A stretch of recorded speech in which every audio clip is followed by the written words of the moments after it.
Today, I want to share 5 real-life stories. All of this actually happened, and I'm telling these stories not just for interest, but to warn others, to show what bad choices or mistakes can lead to. Let these stories be a lesson for someone. Story 1. The Hallway Figure.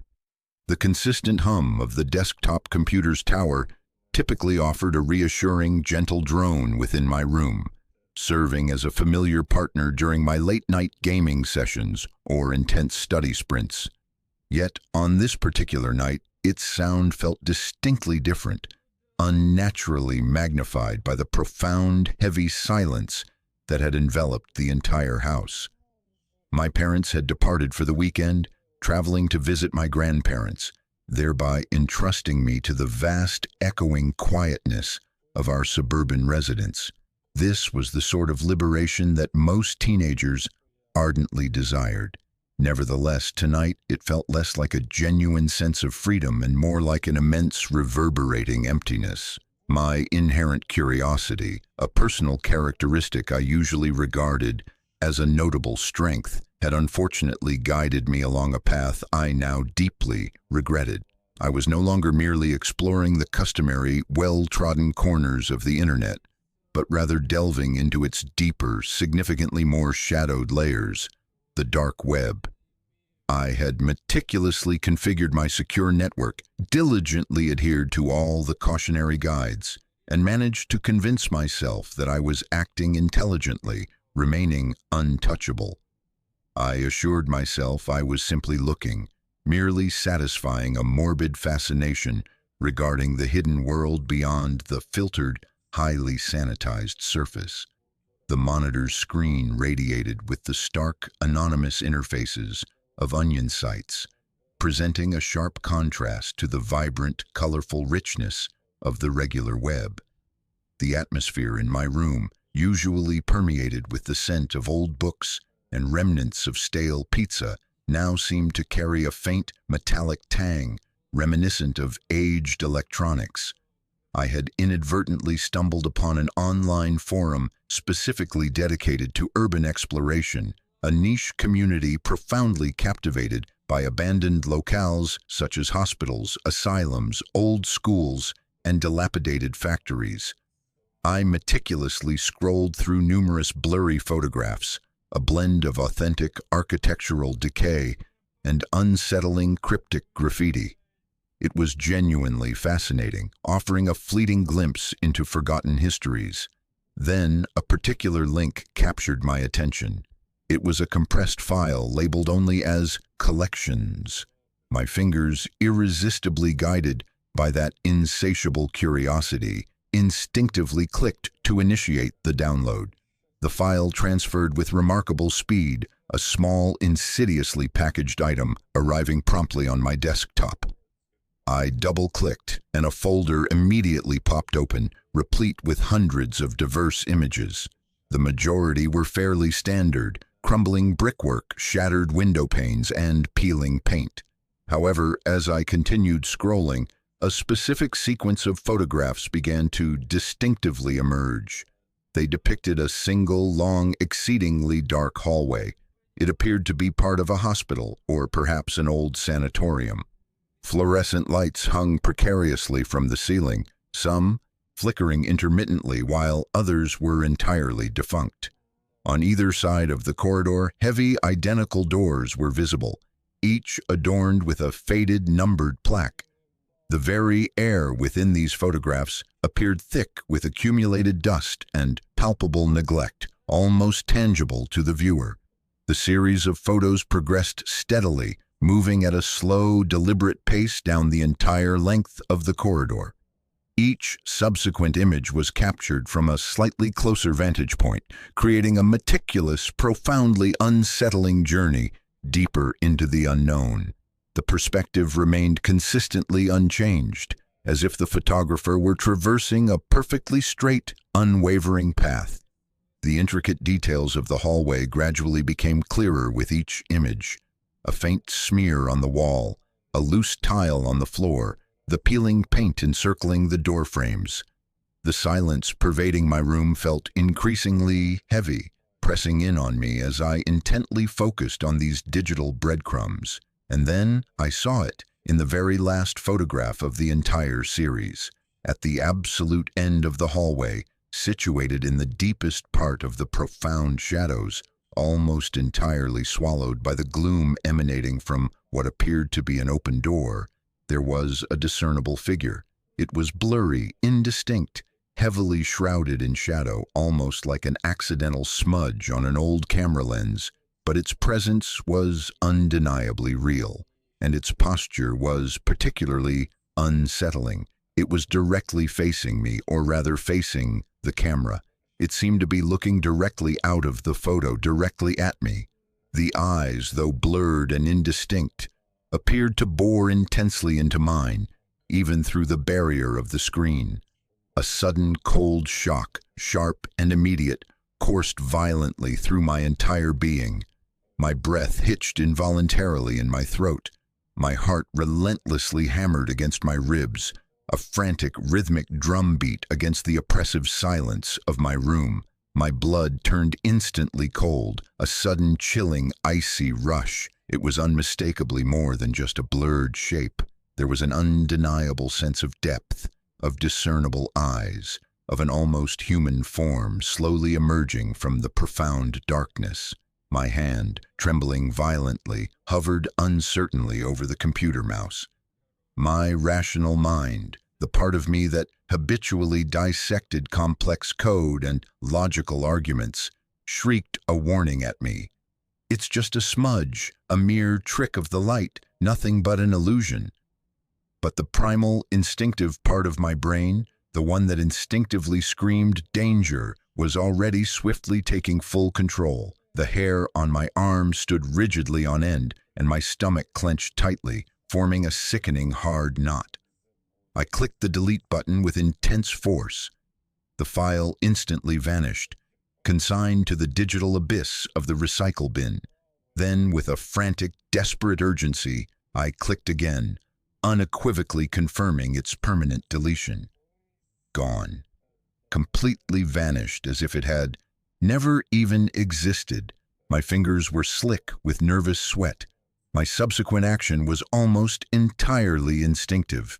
I slammed the laptop lid shut, plunging my entire room into a sudden semi-darkness. The abrupt absence of the screen's glow left a ghost image burned vividly onto my retinas. That dark hallway, that looming, menacing figure. The hum of the computer, now just a low, persistent vibration emanating from beneath the desk, seemed to mock me. I remained seated there, hunched over in my chair, intently listening. The silence of the house pressed in, no longer merely quiet, but an expansive, expectant presence. Every subtle creak of the old house, every distant faint hum from the street outside seemed amplified, imbued with a new, deeply sinister meaning.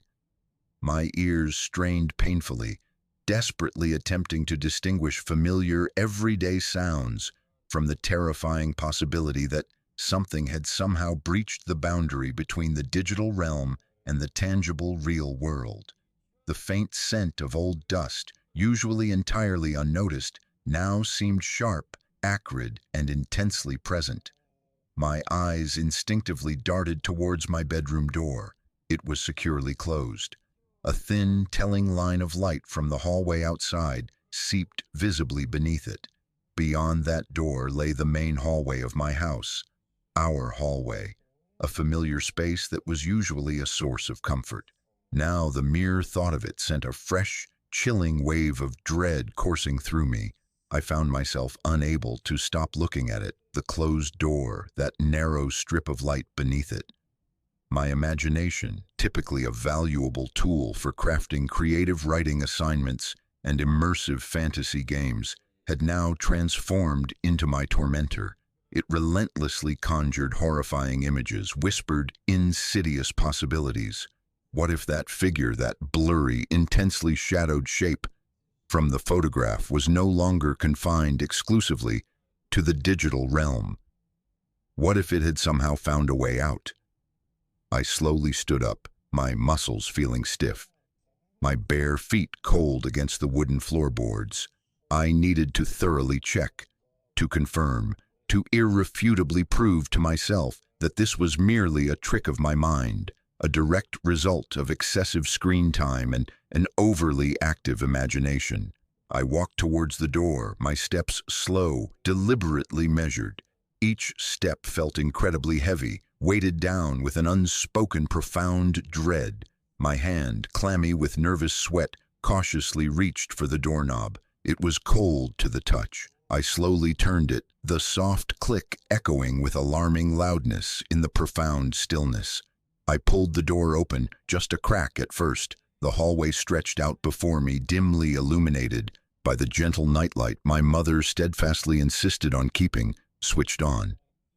Our hallway, with its familiar coat rack, the framed family photographs, the small table adorned with the decorative bowl, all mundane, all seemingly normal. But as my eyes meticulously scanned the familiar space, a profound, chilling sense of being watched utterly washed over me, freezing me to the very bone. It was an oppressive, suffocating weight, a gaze that felt almost physical, pressing insistently on the back of my neck. This was not the kind of dispassionate observation one might expect from a security camera. This was intensely personal. This felt sentient. It felt as though something was standing just beyond my immediate line of sight, hidden in the deepest shadows at the very end of my hallway, observantly savoring my terror and perhaps even enjoying my profound discomfort. My entire body prickled with an unshakable, terrifying certainty. I was unequivocally not alone. Every rational thought abruptly abandoned me. I no longer cared about the dark web. I no longer cared about my earlier curiosity. All I desperately desired was to feel safe again. I slammed the door shut, the resounding thud echoing ominously through the quiet house. My heart frantically hammered against my ribs, a relentless drumbeat against the oppressive silence. I backed away from the door, stumbling clumsily backward until I made contact with my bed. I sank heavily onto the mattress, pulling my knees tightly up to my chest, my eyes wide and bloodshot, fixed unwaveringly on that closed door. The room felt perceptibly smaller, the walls seemingly pressing in on me. The night stretched on, feeling like an eternity of agonizing waiting. Every single nerve ending was on fire. I didn't dare attempt to turn on the light, preferring the comforting dimness, the reassuring blanket of shadows to the stark, revealing illumination that might potentially expose something I was absolutely not prepared to see. I listened intently, straining my ears for any sound, any movement from beyond the door, a subtle creak of the floorboards, a faint whisper, a soft shuffle. But there was absolutely nothing. Only the suffocating quiet and the frantic, relentless drumming of my own heart. I even pulled my blanket up to my chin, as if its thin fabric could somehow magically protect me. I found myself staring fixatedly at the closed door, imagining the numbered doors of the abandoned hospital superimposed eerily over my own. Was it this door or the one situated at the end of the hall, leading to the bathroom? The figure had been at the end of the hall. My hall undeniably ended at the bathroom. I squeezed my eyes tightly shut, desperately trying to banish the horrifying image, but it was already burned indelibly into my mind. I didn't sleep a single wink that night. I simply sat there, huddled miserably on my bed, my eyes wide and bloodshot, fixed unwaveringly on the narrow strip of light beneath my bedroom door, and the dark, once familiar hallway stretching beyond. The profound, chilling certainty that I was being watched, that something had indeed followed me back from that digital abyss, simply would not release its grip on me. Every shadow within my room seemed to deepen, to coalesce, into impossible, menacing shapes, almost appearing to reach out to me. The very air itself felt incredibly heavy, laden with an unseen, malevolent presence. The first faint streaks of gray began to appear in the eastern sky, reluctantly signaling the much-anticipated arrival of dawn. The light, weak and hesitant at first, gradually strengthened, slowly pushing back the encroaching shadows, thereby revealing the familiar contours of my room. The oppressive feeling began to slowly recede, reluctantly withdrawing. The house now felt less like a terrifying trap and more like a familiar, comforting space. Nevertheless, the terror did not entirely vanish. It settled deep within my bones, forming a cold, hard knot. I never opened that laptop again, not for any reason whatsoever. The deleted file remained deleted, a non-existent threat exclusively in the digital realm. But the haunting memory of that night and the chilling certainty that I had not been alone would forever linger within me. And now, every single time I walk down the hallway of my own home, I invariably find myself glancing anxiously over my shoulder, always looking towards the darker corners, always half expecting to see it. That blurry figure waiting, watching, stepping out of the shadows. Story 2. The live stream of domestic decay. The chill that descended upon me that autumn was not merely a consequence of the changing weather. It was something far more insidious, something that had deeply burrowed, rattling ominously around in the quiet moments.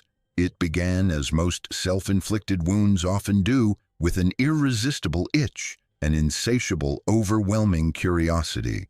I was then a second-year computer science student, and a particular cybersecurity project required me to delve into the murky, hidden underbelly of the internet, what is commonly referred to as the so-called dark web.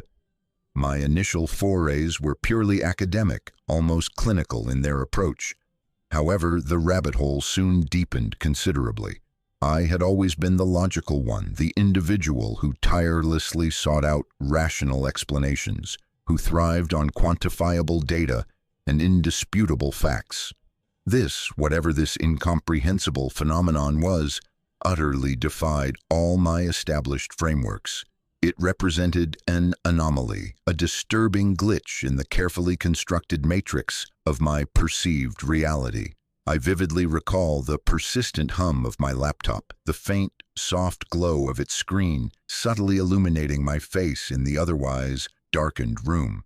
It was quite late, well past midnight, and the only audible sounds were the distant, faint murmur of the city and the rhythmic, gentle tap of my fingers upon the keyboard. I had inadvertently stumbled upon various forums, hidden marketplaces, all the digital detritus one typically reads about, but rarely encounters firsthand.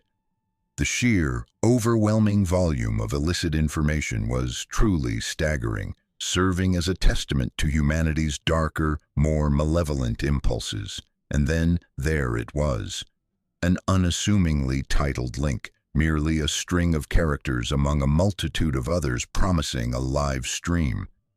My cynical programmer's mind immediately assumed it was some intricate phishing scam, or perhaps just an empty, non-functional page.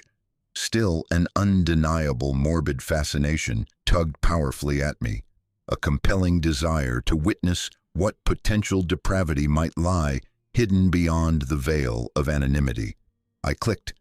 The stream buffered for a brief moment, then abruptly flickered to life. The image that sharply resolved on my screen was profoundly disorienting. It was unmistakably the interior of a house, yet not one I recognized in any way. The perspective was unusually low, as if the camera was resting directly on the floor or placed upon a very short tripod. The room was an absolute mess, truly a chaotic disaster. Furniture, including a couch and a couple of armchairs, was overturned. Cushions lay askew, resembling a child's tantrum, writ large across the space. Dark, viscous stains marred the faded wallpaper, a sickly yellow hue that only served to amplify the pervasive grime. It wasn't merely messy, it felt profoundly violated. The palpable air of neglect was intensely evident, even through the digital screen. The silence emanating from the stream was oppressively heavy, punctuated solely by a faint, almost imperceptible static, like the distant, forgotten hum of an old appliance. There were no people, no discernible movement, just this stark tableau of domestic decay, frozen unnervingly in time. I leaned in closer, my breath slightly fogging the screen. My initial thought was that it was a squatter's den, or perhaps an abandoned house being utilized for some unsavory, illicit purpose. The lighting was exceptionally poor. A single, weak bulb, positioned somewhere out of frame, cast long, distorted shadows that unsettlingly danced with the static displayed on the screen. As I continued to watch, the camera began to move, slowly and imperceptibly at first, then with a deliberate, dragging sort of motion. It wasn't a quick pan. It was more akin to a slow, agonizing crawl across the room, as if being inexorably dragged by an unseen force. My heart began to powerfully thud against my ribs, a nervous, accelerating rhythm that grew louder with each incremental shift of the perspective. This was not a prank, nor a pre-recorded loop. This was undoubtedly live. The raw, unfiltered reality of it sent a chilling shiver unmistakably down my spine. The camera continued its agonizingly slow traverse until it finally reached a specific corner of the room, an area shrouded in the deepest, most profound shadows. And there, almost entirely swallowed by the encompassing gloom, was a distinct figure. It was utterly still, an unmoving silhouette against the slightly lighter wall, its form indistinct and ambiguous. My initial reaction was a sudden jolt of intense fear, immediately followed by a rational attempt to dismiss its presence. I tried to convince myself it was just a coat on a hanger, or perhaps a mere pile of clothes. My mind frantically raced through every conceivable logical explanation, but the shape was unmistakably too human, too upright, too purposefully positioned to be an inanimate object. It defied the inherent randomness of discarded objects. My fingers trembled uncontrollably as I fumbled with the zoom function on the player. The image pixelated noticeably as I magnified it, yet the figure grew larger, becoming clearer in its terrifying ambiguity. It remained still, so incredibly still, like a long-forgotten statue, a silent sentinel of decay.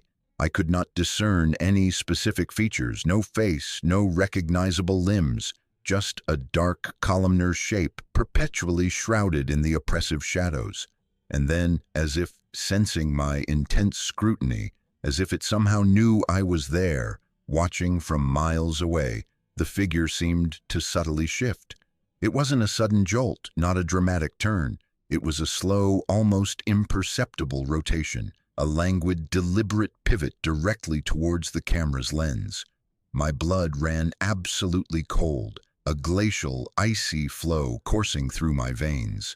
My mind desperately screamed at me that it was merely a trick of the light, a distortion caused by the low resolution, direct product of my sleep-deprived imagination.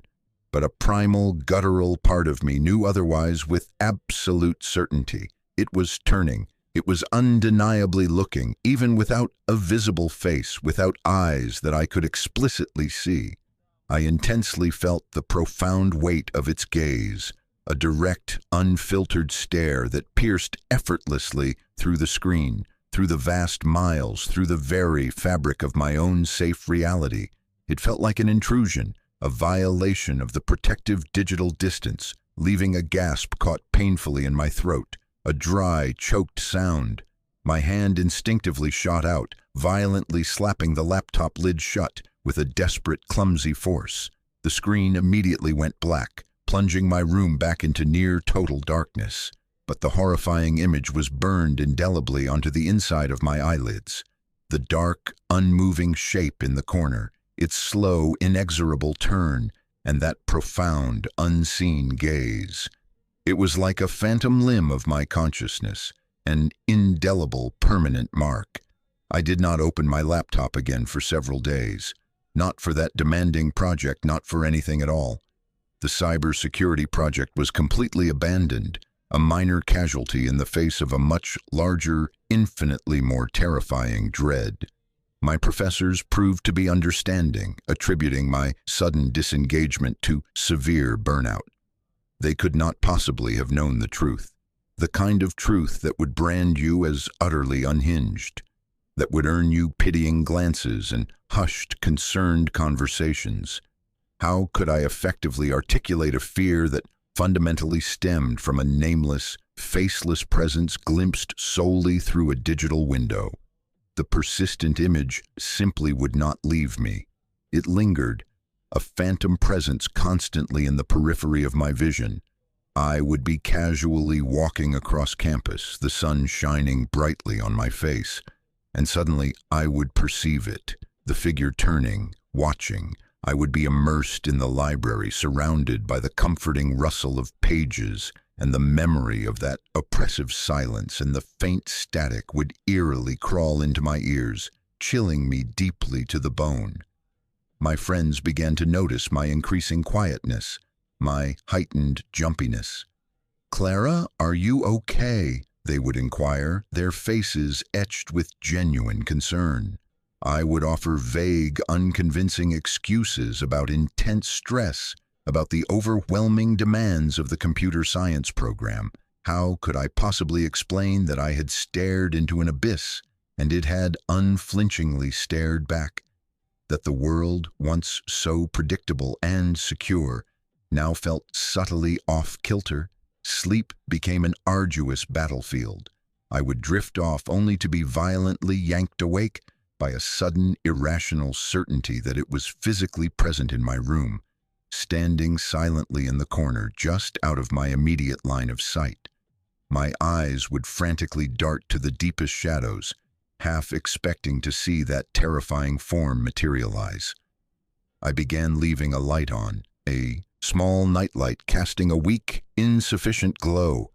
But even then, the mischievous shadows played persistent tricks on my eyes, morphing unsettlingly into that familiar, terrifying silhouette.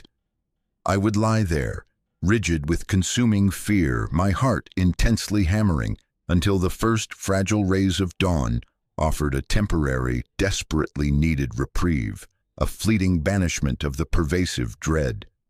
The rational part of my brain, the segment meticulously trained in logic and complex algorithms, tirelessly attempted to dissect it, to find a scientific explanation, a deep fake, a pre-recorded video specifically designed to elicit a strong reaction, a sophisticated piece of psychological manipulation. But the sheer, unblinking stillness of the figure, the unsettlingly slow, deliberate movement, the profound sense of being perpetually observed, it simply defied easy categorization.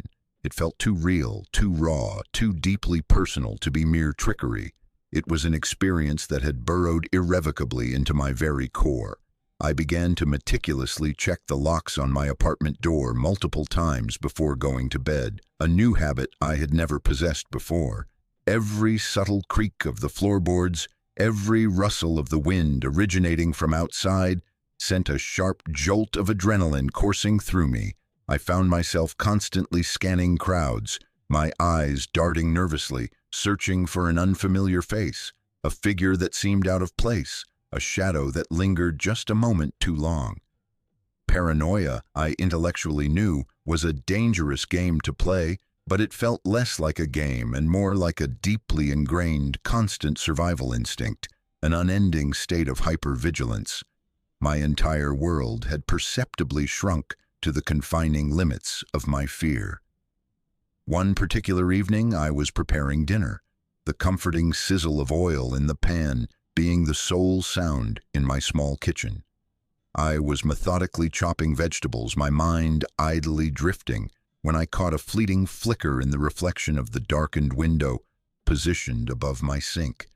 Just for a second, a dark shape, indistinct and ambiguous, was momentarily visible in the yard outside. My hand instantly froze, the knife poised mid-air. I strained my eyes, pressing my face intently close to the glass, but there was absolutely nothing. Only the familiar shapes of the trees, and the faint, diffused glow of the distant streetlights. My breath hitched painfully, a cold knot forming tightly in my throat. It was merely a shadow, a trick of the light, a direct product of my overly active imagination, wasn't it? My mind wrestled fiercely with itself, desperately clinging to any semblance of logic. I forced myself to turn back to the cutting board, but my hands were visibly shaking, and the image of that turning figure, faceless and utterly terrifying, superimposed itself over the vibrant colors of the vegetables. I felt the cold sweat prickling uncomfortably on my skin, the knot of dread steadily tightening in my stomach. The comforting familiarity of my own home had been irrevocably tainted. The silence pervading my apartment, once a source of solace, now became a vast, echoing chamber for my escalating anxieties.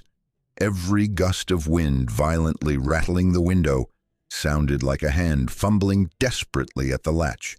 Every distant siren seemed to be growing progressively closer, its wail a grim prelude to something unspeakable, a grim fanfare announcing an inevitable confrontation. I intellectually understood that the dark web was an inherently dangerous place. I knew the considerable risks associated with venturing into its hidden, treacherous corners, but absolutely nothing, no textbook, no cybersecurity lecture, could have adequately prepared me for the visceral terror of that moment, for the profound feeling of that invisible connection, that silent acknowledgement from something utterly alien and profoundly malevolent. It represented an unequivocal breach of reality, a distinct tear in the very fabric of the ordinary. Sometimes late at night, when the city outside was exceptionally quiet and the world seemed to hold its breath, I would find myself staring fixatedly at my closed laptop.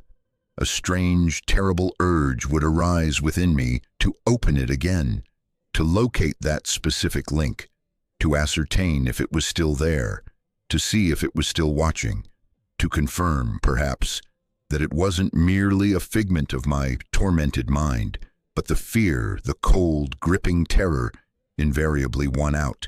I simply couldn't.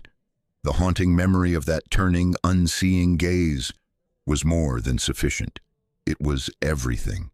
And sometimes, in the deepest, darkest part of the night, when the entire world was profoundly asleep, I still felt it. That silent, unsettling presence, just beyond the very edge of perception, always there, always watching. The silence now held a distinctly different meaning for me, a sinister undertone that I could never quite shake off. Story 3. The Empty Office Observer.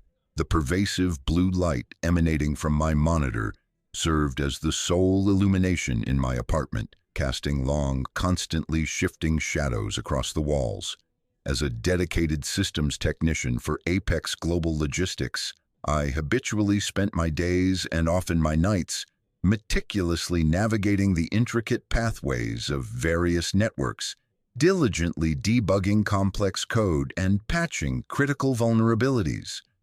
My apartment, a modest space situated in a quiet building, was typically a place of comfortable solitude, but on this particular night, the silence felt remarkably different.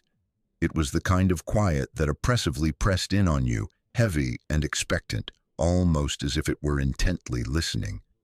My insatiable curiosity, more of a professional hazard than a personal flaw, had led me down a digital rabbit hole I most certainly should have assiduously avoided.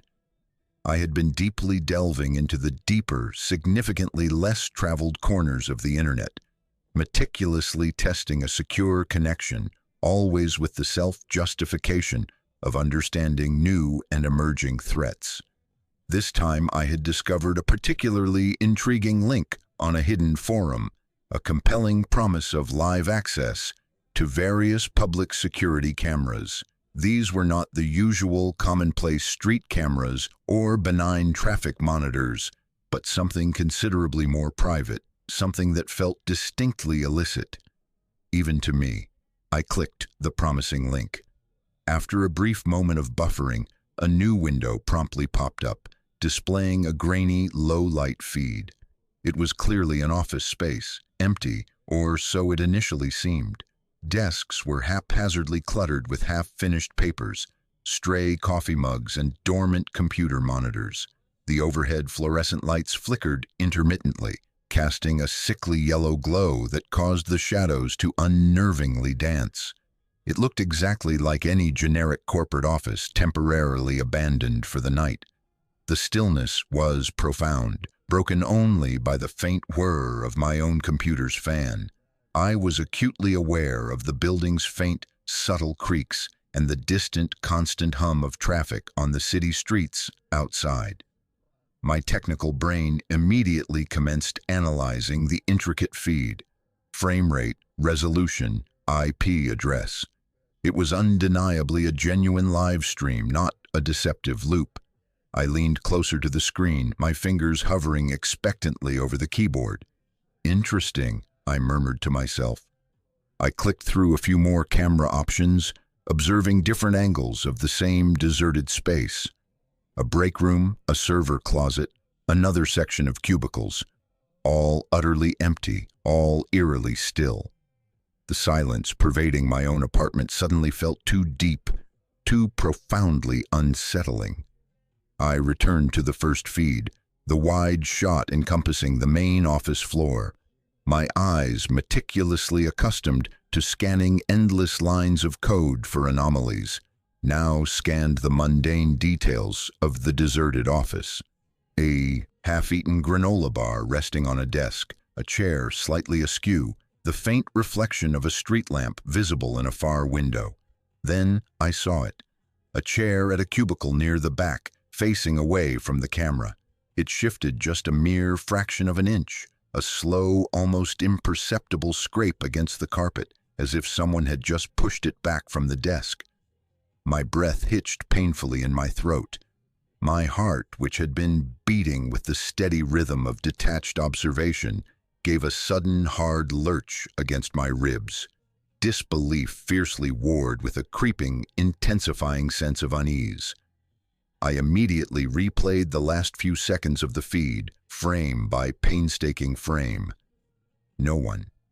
The cubicle was undeniably empty. The entire office was completely empty. Yet the chair had unmistakably moved. My rational mind, the one specifically trained to debug complex systems and identify logical flaws, immediately sought out plausible explanations. A building settling, a subtle draft, a technical glitch in the camera feed, a dropped frame creating the illusion of movement. But the observed shift had been far too fluid, too natural-looking for a simple pixel artifact. It truly looked as though someone had been sitting there and had just deliberately stood up. The cold knot of dread tightened further in my stomach. Despite the logical arguments attempting to dismiss it, a cold knot of dread began to form oppressively in my stomach. The air in my apartment felt increasingly heavy, thick and stifling.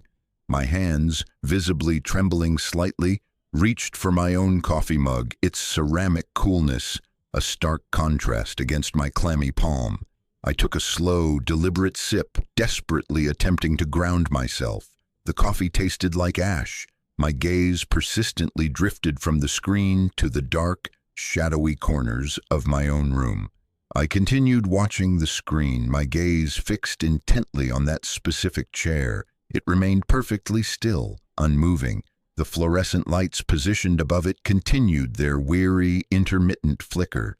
The profound silence of the empty office displayed on my screen felt unnervingly deep, echoing the unsettling quietness of my own apartment.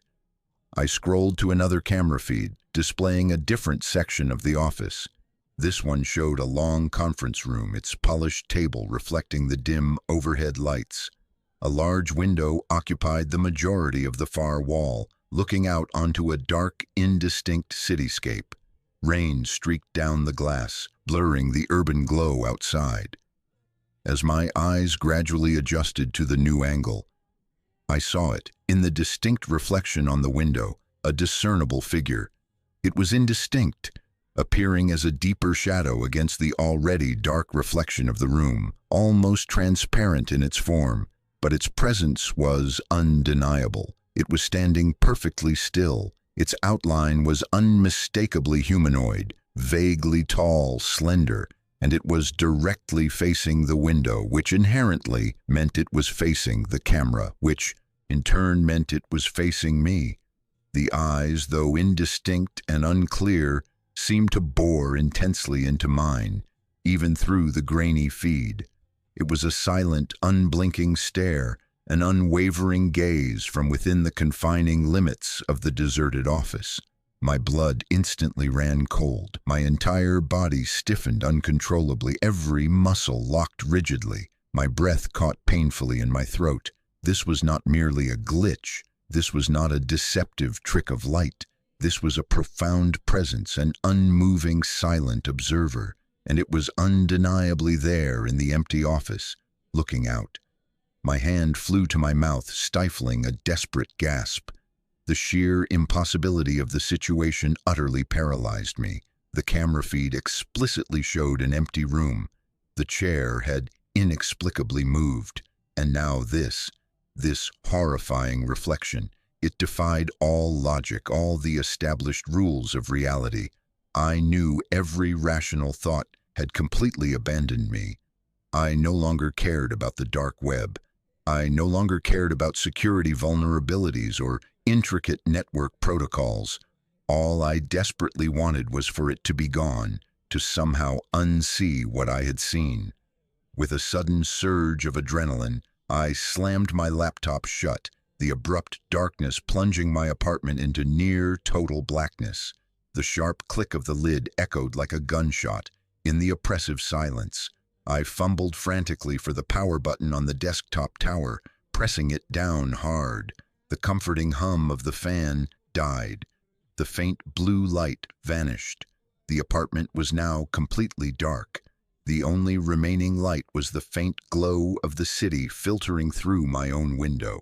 I stumbled awkwardly out of my chair, my legs feeling wobbly and weak beneath me. My mind was screaming, a chaotic, disorienting mix of intense fear and profound disbelief. That reflection, that still, dark figure, it was burned indelibly into my mind, an inescapable image. I found myself staring fixatedly at my own apartment window. The glass, reflecting my own pale, terrified face, showed only the familiar cityscape stretching beyond. But in the periphery of my vision, I kept perceiving it. A deeper shadow, a still figure just beyond my own reflection. Was it truly there, or was my mind simply projecting the horror I had just witnessed? The faint scent of ozone, reminiscent of the air after a fierce storm, lingered subtly in the air. I backed away from the window, stumbling backward until I made contact with the wall. I sank slowly to the floor, pulling my knees tightly up to my chest, my arms wrapped securely around myself. The darkness of my apartment felt immense, suffocating me. Every subtle creak of the building, every distant siren seemed to speak of unseen presences, of malevolent things lurking just beyond sight. The silence was not truly empty. It was filled with the frantic drumming of my heart and the imagined whispers of unseen eyes. The night stretched on endlessly, feeling like an eternity of agonizing waiting. Every single nerve ending was on fire. I didn't dare attempt to turn on the light, preferring the comforting dimness, the reassuring blanket of shadows, to the stark illumination that might potentially reveal something I was absolutely not ready to confront. I listened intently, straining my ears for any sound, any movement, a whisper, a shuffle, but there was nothing. Only the suffocating quiet and the frantic, relentless drumming of my own heart. I even pulled my blanket up to my chin, as if its thin fabric could somehow magically protect me from a purely visual threat. I found myself staring fixatedly at the closed door to my bedroom, then to the unlit hallway stretching beyond. My apartment, usually a haven of routine and predictable comfort, suddenly felt profoundly different, unsettlingly unfamiliar. Every shadow within my room seemed to deepen, to coalesce into impossible shapes, almost appearing to reach out to me. The very air itself felt incredibly heavy, laden with an unseen, malevolent presence. I closed my eyes tightly, pressing my palms into them, desperately trying to erase the horrifying image, but it was utterly useless. It was etched there behind my eyelids, a constant chilling reminder.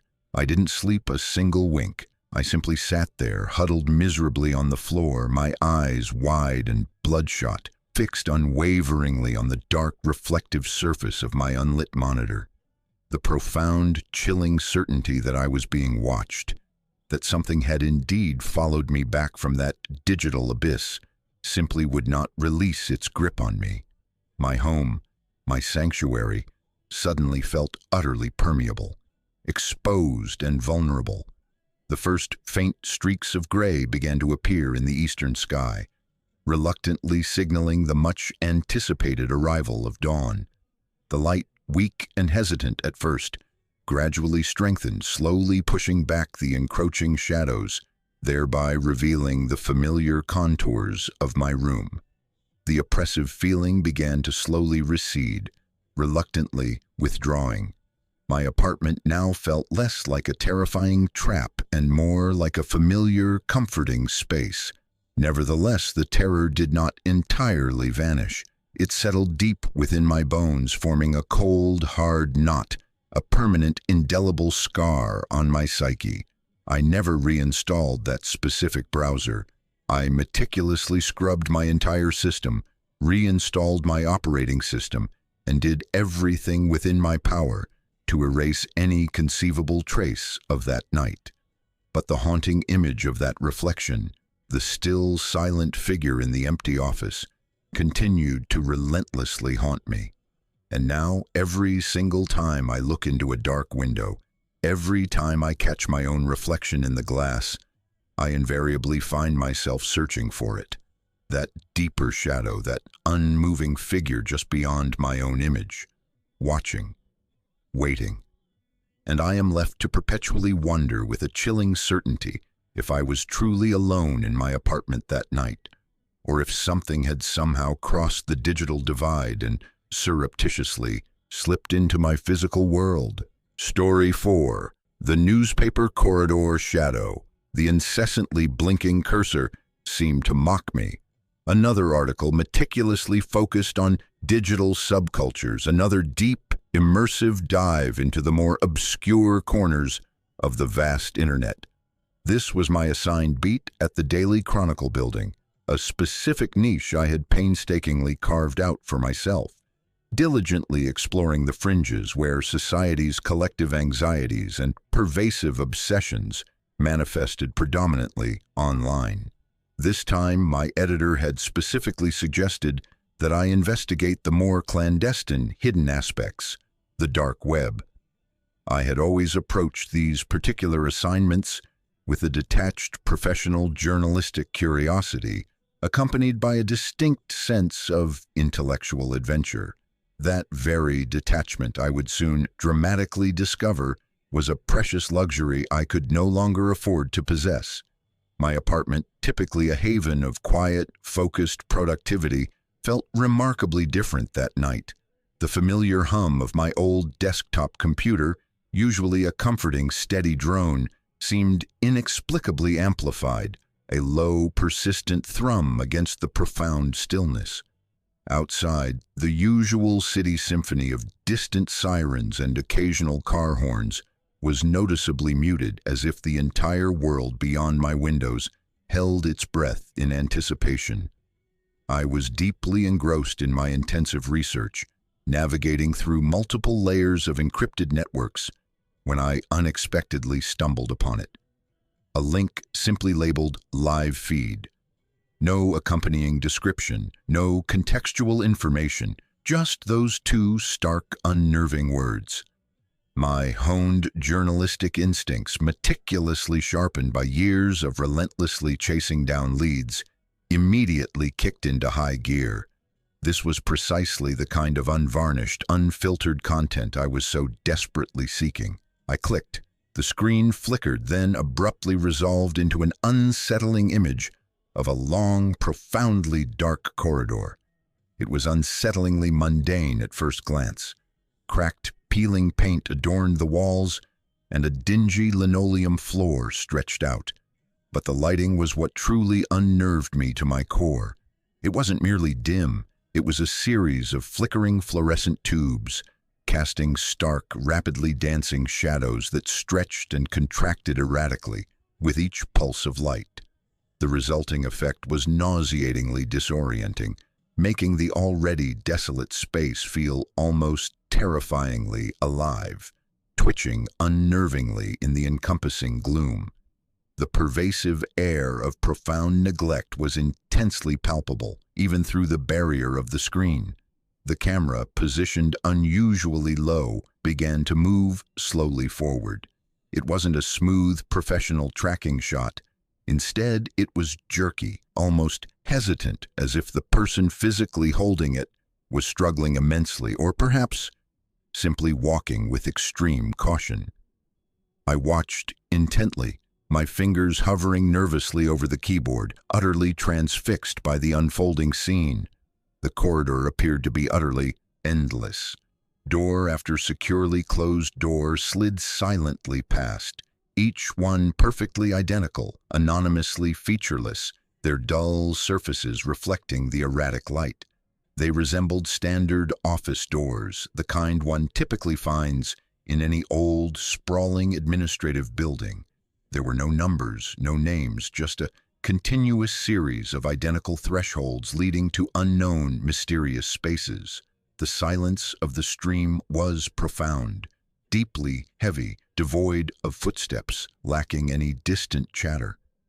Only the visual pulse of the flickering lights was present. It was a silence that spoke volumes, a profound vacuum that invited my own escalating anxieties to fill it entirely. My heart began to beat a little faster, a low, persistent throb in my ears that threatened to drown out the faint whir of my computer fan. This was emphatically not some pre-recorded loop, I instinctively knew. The subtle, almost imperceptible variations in the flickering light, the slight, almost indiscernible shifts in perspective, screamed live to me with undeniable conviction. After what felt like an absolute eternity, the camera's agonizingly slow progress finally halted. It stopped directly in front of one of the anonymous doors. My breath caught painfully in my throat. This was it, I thought, the payoff. Something significant was about to occur. I leaned closer to the screen, my eyes straining intensely to pierce the grainy gloom, my body rigid with intense anticipation. The flickering light intensified, throwing the door into stark, sharp relief. And then I saw it. It wasn't a person walking past, not a clearly discernible figure.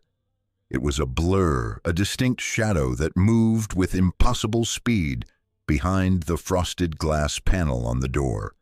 It was gone in an instant, a fleeting disruption in the static gloom, but its presence was undeniably real. A dark, formless mass that darted from one side of the panel to the other, moving too fast to properly register, yet too distinct to be merely a trick of the light. My stomach churned violently. It felt like I was witnessing something inhuman, something that simply did not obey the established laws of physics as I understood them. And then the second, far more chilling realization profoundly washed over me, a wave of cold dread that completely froze me in place.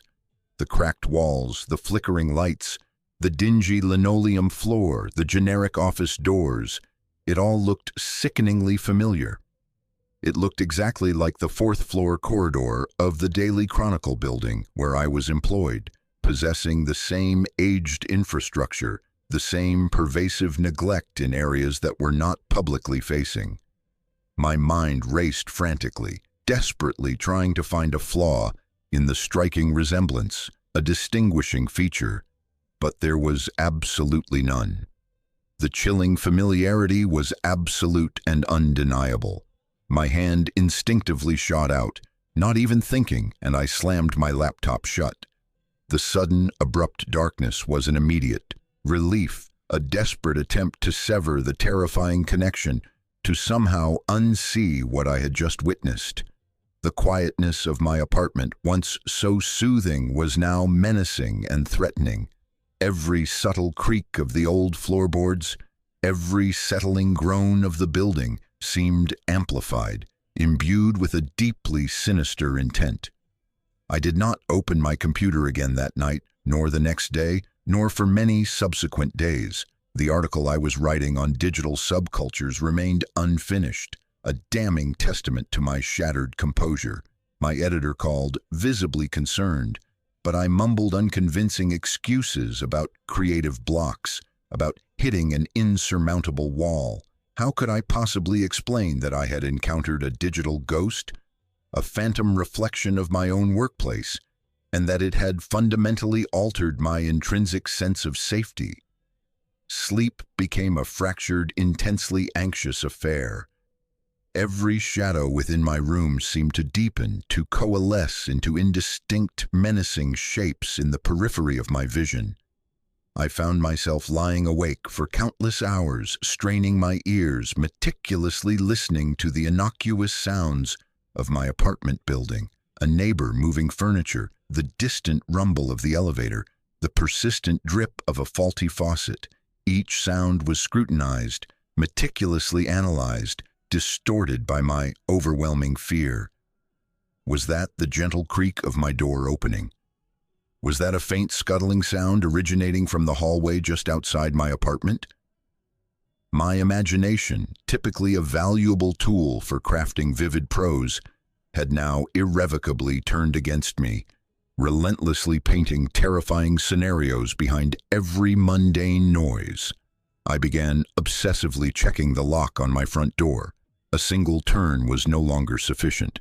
I would try it, then retry it, sometimes 3 or 4 times, physically pushing against the wood to ensure it was truly, unequivocally secure.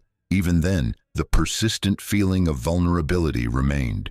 The haunting image of that shadowy blur darting behind the glass panel was burned indelibly into my mind. It was an impossible speed, a movement that profoundly spoke of something alien, something that did not belong, and the fact that it was situated in a place so intimately familiar, so utterly mundane, made it all the more terrifying to comprehend. It had decisively broken the rules of reality, and that profound breach had severely fractured my own intrinsic sense of security. Work became an absolute ordeal. Walking down the corridors of the Daily Chronicle building, especially the dim, less trafficked ones, sent chilling shivers down my spine. The flickering fluorescent lights, once merely a minor annoyance, now felt like an accusatory spotlight on my pervasive fear, illuminating every crack in the walls, every dent in the doors. I actively avoided the 4th floor whenever humanly possible, taking circuitous, longer routes, fabricating excuses to concerned colleagues. When I absolutely had to go there, my eyes darted nervously, scrutinizing every shadow, every closed door. I intellectually knew it was irrational, but I simply couldn't shake the unsettling sensation that something was patiently waiting just beyond one of those anonymous panels. My colleagues began to notice my change, the subtle, disturbing shift from my usual engaged self to a more withdrawn, jumpy version. They attributed it to the intense stress of the job, the late nights, the unrelenting pressure of deadlines. They were kind, offering coffee, asking if I needed any assistance. I simply offered a strained, weak smile, a vague, non-committal nod. How could I possibly explain that the very ground beneath my feet, the place where I spent the majority of my waking hours, now felt like a terrifying stage for an unseen horror? The line between the digital world and my physical reality had blurred irrevocably and terrifyingly. The horror was no longer confined exclusively to a screen. It had seeped insidiously into my life, infecting my very perceptions. I would stand in my kitchen, preparing a late-night snack, and the faint reflections in the window would momentarily morph into the familiar flicker of those corridor lights. My own home, once my sacred sanctuary, now felt like a fragile barrier against an encroaching, relentless dread. The rational part of my brain, the trained journalist, desperately sought concrete answers. Was it merely a prank? A highly elaborate setup orchestrated by some twisted individual or group? But the sheer, cold terror I consistently felt, the inexplicable, profound familiarity of the corridor, defied any simple explanation. It felt far too personal, too precise to be merely random. I still work at the Daily Chronicle building. I still write articles about digital subcultures, though my passion for it has undeniably dulled, replaced instead by a cautious trepidation. I try diligently to avoid the dark web, but the memory, the haunting image of that flickering corridor and the impossible shadow is always there, lurking persistently in the recesses of my mind. And every single night, before I turn out the lights, I listen intently. I listen to every creak, every groan, every whisper of the wind originating from outside. And I simply cannot help but wonder with a cold knot in my stomach, what, if anything, might be patiently waiting just on the other side of my door. The silence in my apartment is never truly silent anymore. Story 5. The flickering glow emanating from my laptop screen was a familiar companion throughout the quiet hours of the night. As a freelance journalist diligently chasing down promising leads, often necessitated venturing into the less conventional corners of the internet. Tonight, my heightened curiosity, specifically spurred by hushed rumors circulating on obscure forums, had led me deep into the dark web, a complex labyrinth of hidden sites, promising anonymity and, at times, illicit thrills. I was actively investigating whispers of illegal live transmissions, the kind of deeply disturbing content that could potentially become a monumental story if definitively proven real.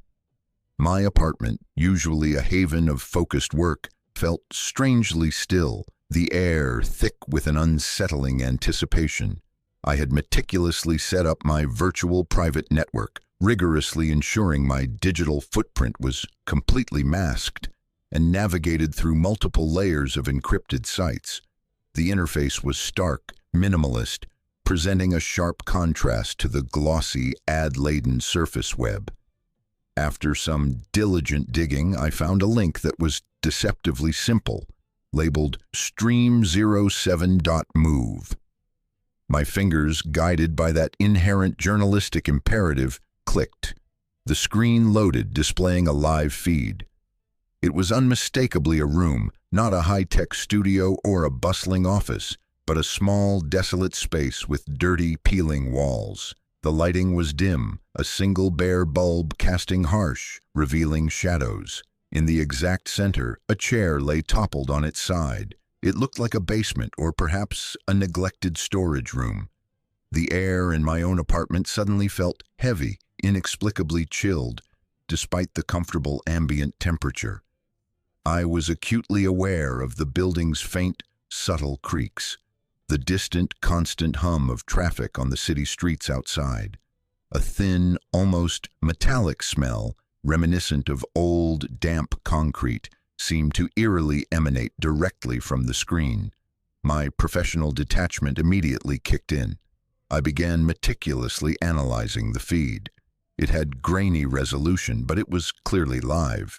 The camera was mounted high in a corner, providing a wide, unsettling view.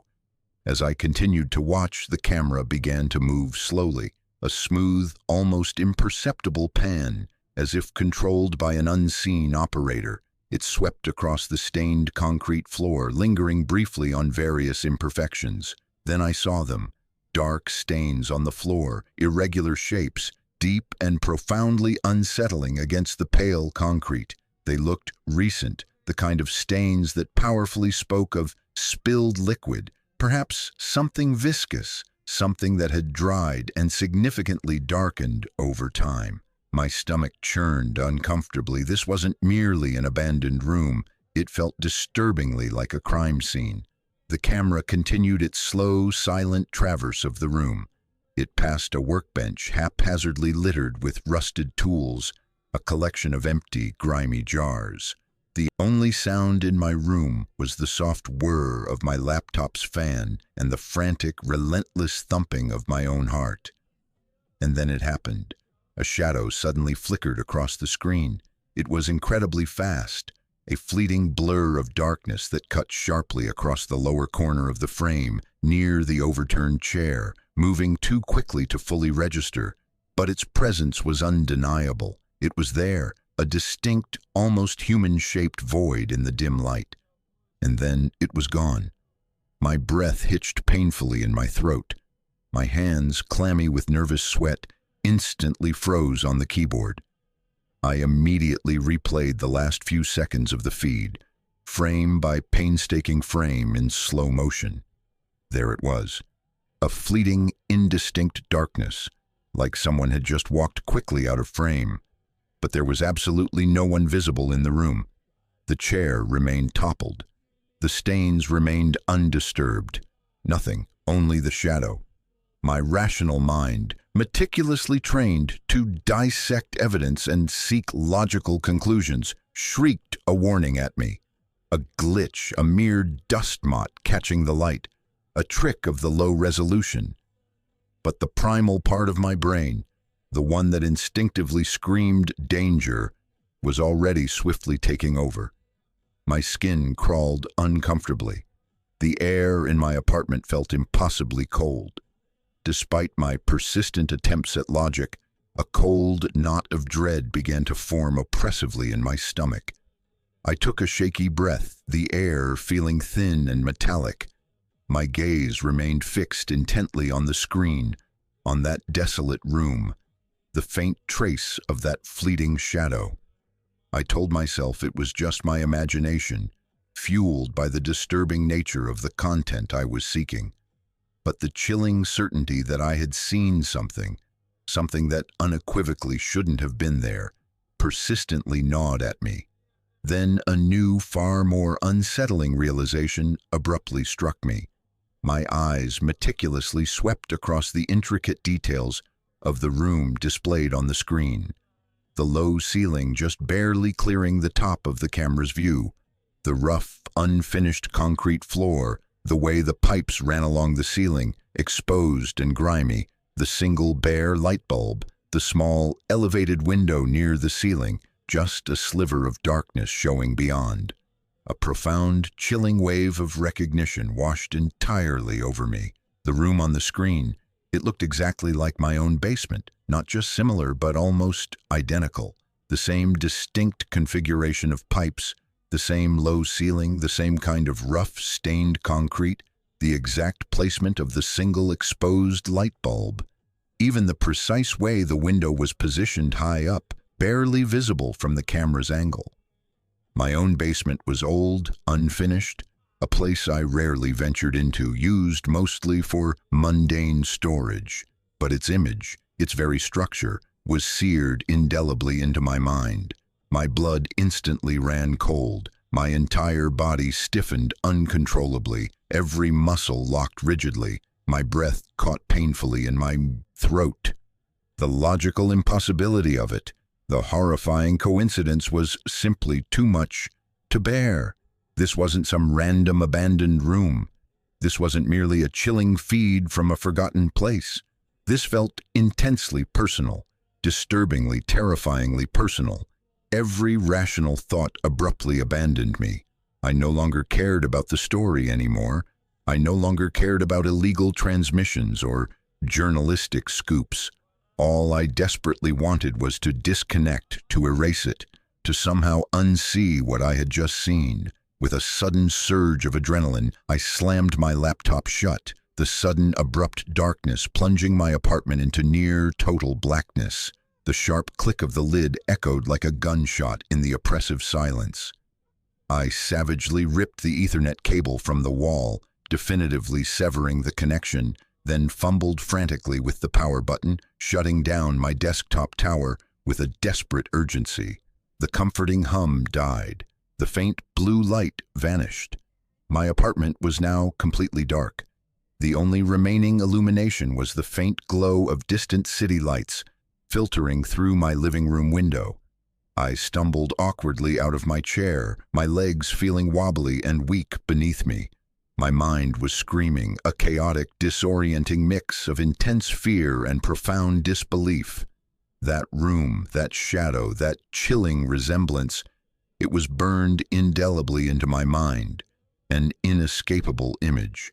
I found myself staring fixatedly at the floorboards of my apartment. Just below them, directly beneath my feet, was my basement. That dark, cold, neglected space. The space that looked exactly like the room displayed on the screen. The space where that shadowy figure had flickered. A wave of intense nausea washed over me. Could it possibly be that this wasn't merely a random feed? That someone was somehow broadcasting directly from my own house? The very thought was utterly absurd, impossible. Yet the undeniable visual evidence screamed otherwise with terrifying conviction. I backed away from the floor, stumbling backward until I made contact with the wall. I sank slowly to the floor, pulling my knees tightly up to my chest, my arms wrapped securely around myself. The darkness of my apartment felt immense, suffocating me. Every subtle creak of the building, every distant siren seemed to speak of unseen presences, of malevolent things lurking just beyond sight. The silence was not truly empty. It was filled with the frantic drumming of my heart and the imagined whispers of unseen eyes. I swore I could feel a cold draft rising ominously from the floorboards. The night stretched on endlessly, feeling like an eternity of agonizing waiting. Every single nerve ending was on fire.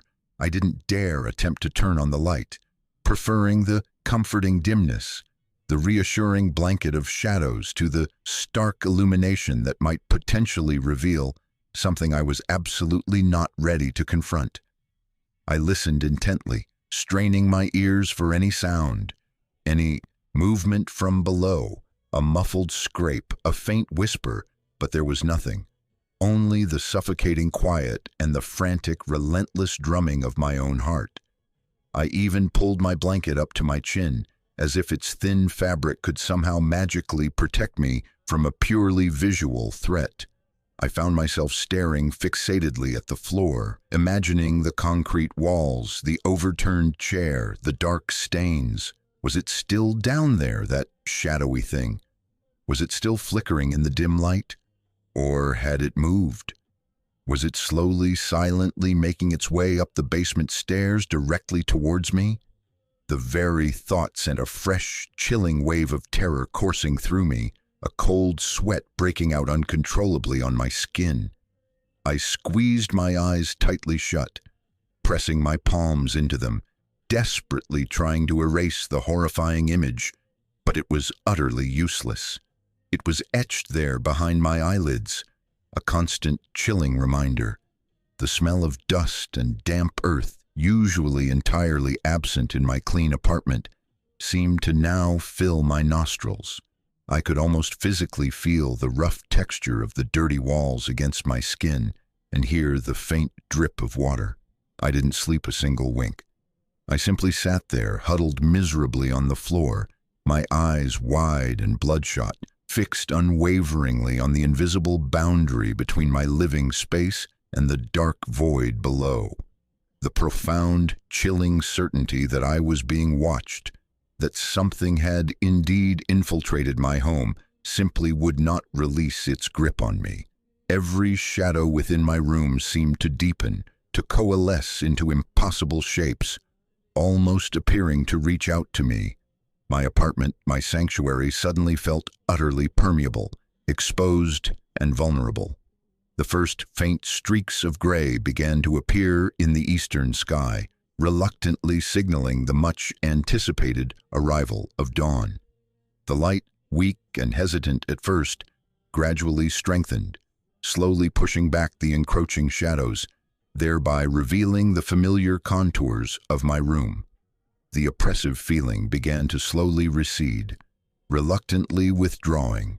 My apartment now felt less like a terrifying trap and more like a familiar, comforting space. Nevertheless, the terror did not entirely vanish. It settled deep within my bones, forming a cold, hard knot, a permanent, indelible scar on my psyche. I never reinstalled that specific browser. I meticulously scrubbed my entire system, reinstalled my operating system, and did everything within my power to erase any conceivable trace of that night. But the haunting image of that room, the overturned chair, the dark stains, and that fleeting shadow continued to relentlessly haunt me. And now I actively avoid the basement. I found every conceivable excuse imaginable to stay far away from those creaky wooden steps, from that heavy, uninviting door. Weeks have passed, and I still haven't ventured down there. Every single time I walk past the basement door, I invariably find myself listening intently for any sound, any movement, and wondering with a chilling certainty if it's still down there, lurking in the shadows, patiently waiting for me to open the door and step into its domain, or far worse, if it has already found its way out. Story 6. The Dark Web Informant. The flickering glow emanating from my laptop screen was the sole source of light in my bedroom, casting sharp, distinct shadows across the walls. It was quite late, probably well past 2 o'clock in the morning, and the house was utterly quiet, save for the faint hum of the radiator positioned in the corner. I'd been hunched over my desk for countless hours, meticulously sifting through encrypted forums and grainy screenshots for my criminology thesis. My particular focus was on the dark web, specifically the various marketplaces where individuals traded things they unequivocally shouldn't: stolen data, counterfeit currency, and far worse. I was not naive. I fully understood the inherent risks of poking around in those perilous corners of the internet, but I was exceedingly careful. I consistently utilized a virtual machine, a VPN, and never clicked on anything I didn't implicitly trust. This was strictly research, not mere thrill-seeking. That particular night, I was deeply immersed in a thread on a site I'd discovered through a ShadowNet browser. The forum was named The Agora, and it was markedly unlike the others I'd diligently studied.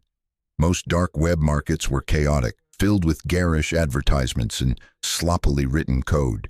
This one was notably different. It was clean, almost professional in its presentation, with strict, clearly defined rules about what content could be posted. No drugs, no weapons, solely services.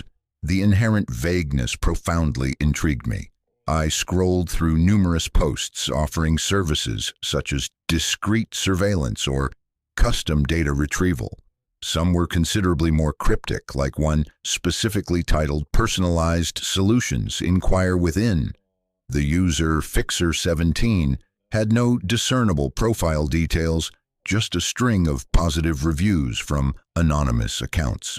I took a screenshot, added it to my meticulous notes, and continued my diligent digging. The deeper I delved, the stranger the content became. One particular thread caught my eye: location services guaranteed precision.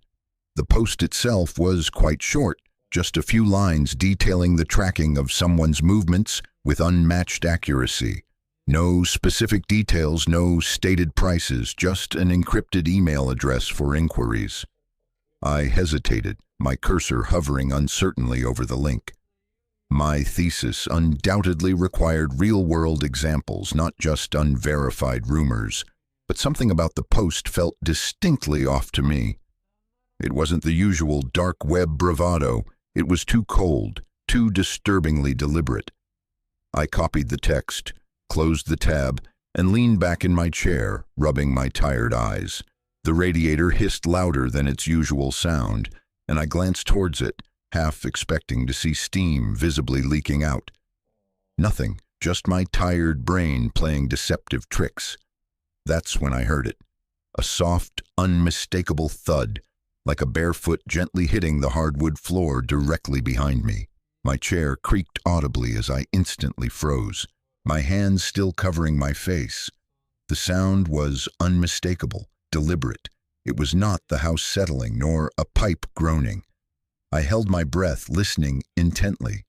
The radiator hummed, the laptop fan whirred. Nothing else. I turned slowly, meticulously scanning the room. My bed was unmade, sheets tangled from last night's restless sleep. The closet door was ajar, as always, revealing a chaotic mess of clothes and books. The window was securely locked. I had personally checked it earlier because I always did so when I worked late.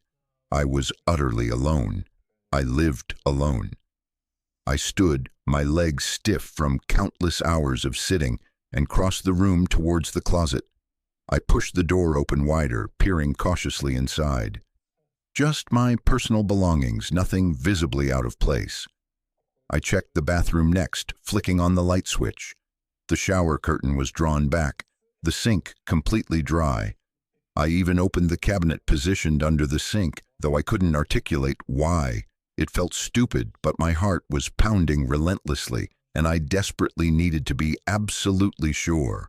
I returned to my desk, sat down, and stared intently at the laptop. The screenshot of the Agora stared back at me. I closed the lid, suddenly feeling too profoundly tired to continue. The next morning, I awoke feeling as though I hadn't slept at all. My bedroom smelled faintly of damp wood, which was distinctly odd because it hadn't rained in days. I chalked it up to the age of the old house I rented, a creaky one-bedroom residence situated on the very edge of town. It was inexpensive, conveniently close to campus, and exceptionally quiet, making it perfect for a grad student with no discernible social life. I made coffee, opened my laptop, and tried diligently to shake off the pervasive unease from the previous night. The thud had probably been a product of my imagination, or perhaps something falling unexpectedly in the closet. I did not believe in ghosts or any of that preposterous nonsense. I was merely stressed, overworked, and spending far too much time staring at screens. Still, I found myself unable to focus. I kept glancing anxiously over my shoulder, half expecting to see something materialize. My thesis notes felt tainted, as if I'd irrevocably crossed a dangerous line by visiting that unsettling forum. I decided to take a break and went to the campus library, hoping a change of scenery would help alleviate my anxiety. The campus library was invariably busy, filled with the low hum of students typing and whispering discreetly. I found a secluded corner table, opened my laptop, and began organizing my extensive research. But my mind persistently kept drifting back to the Agora. I hadn't saved the direct link, but I vividly remembered the URL. Against my better judgment, I typed it into my ShadowNet browser. The forum loaded, but it looked distinctly different. The layout was identical, but the threads I'd seen last night were completely gone. No location, services, no Fixer 17. Instead, there was a single prominent pinned post titled Notice to Users. It read, "All inquiries are logged. Proceed with caution." My stomach twisted violently. I hadn't clicked anything or sent any messages, but the warning felt profoundly personal to me. I closed the browser, logged out of ShadowNet, and firmly shut my laptop. I spent the remainder of the day reading physical books, desperately trying to focus on case studies about cybercrime. But the words blurred together, and I kept hearing that distinct thud echoing relentlessly in my head. That night, I double-checked the locks on my doors and windows before going to bed. I left the hallway light on, something I hadn't done since I was a small child. Sleep did not come easily. Every creak of the old house made me intensely tense. Every shadow seemed to subtly shift and move. Around 3 a.m., I abruptly woke up to the unmistakable sound of my laptop powering on. The faint chime of the startup screen was undeniably distinct. I sat up abruptly, my mouth feeling utterly dry. The laptop was still on my desk, closed exactly where I'd left it. I got out of bed, my bare feet cold against the floor, and cautiously approached it. The lid was still down, but the power light was unmistakably blinking. I opened it, and the screen lit up, displaying the login prompt. I hadn't touched it.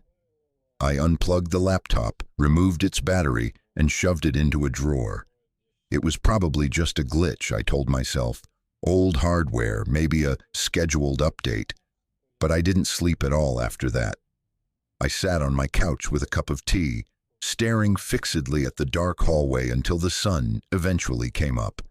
By morning, I was utterly exhausted, but fiercely determined to regain control. I had a thesis that needed finishing, and I wasn't going to allow paranoia to derail me. I attended class, met with my advisor, and informed her that I was struggling significantly with the scope of my research. She suggested narrowing my focus to publicly facing cybercrime, such as phishing scams, and advised avoiding the dark web altogether. It was sound advice, but I did not tell her about the forum, or the thud, or the laptop incident. She would undoubtedly think I was losing my mind. Over the next few days, I tried diligently to stick to safer research methods. I meticulously avoided ShadowNet, deleted my virtual machine, and focused exclusively on academic journals. But the pervasive unease did not dissipate. I started noticing subtle little things. My keys were not where I had explicitly left them. My desk chair was angled differently. The window in my bedroom felt noticeably looser than it had before. I told myself it was merely the old house or my persistent lack of sleep.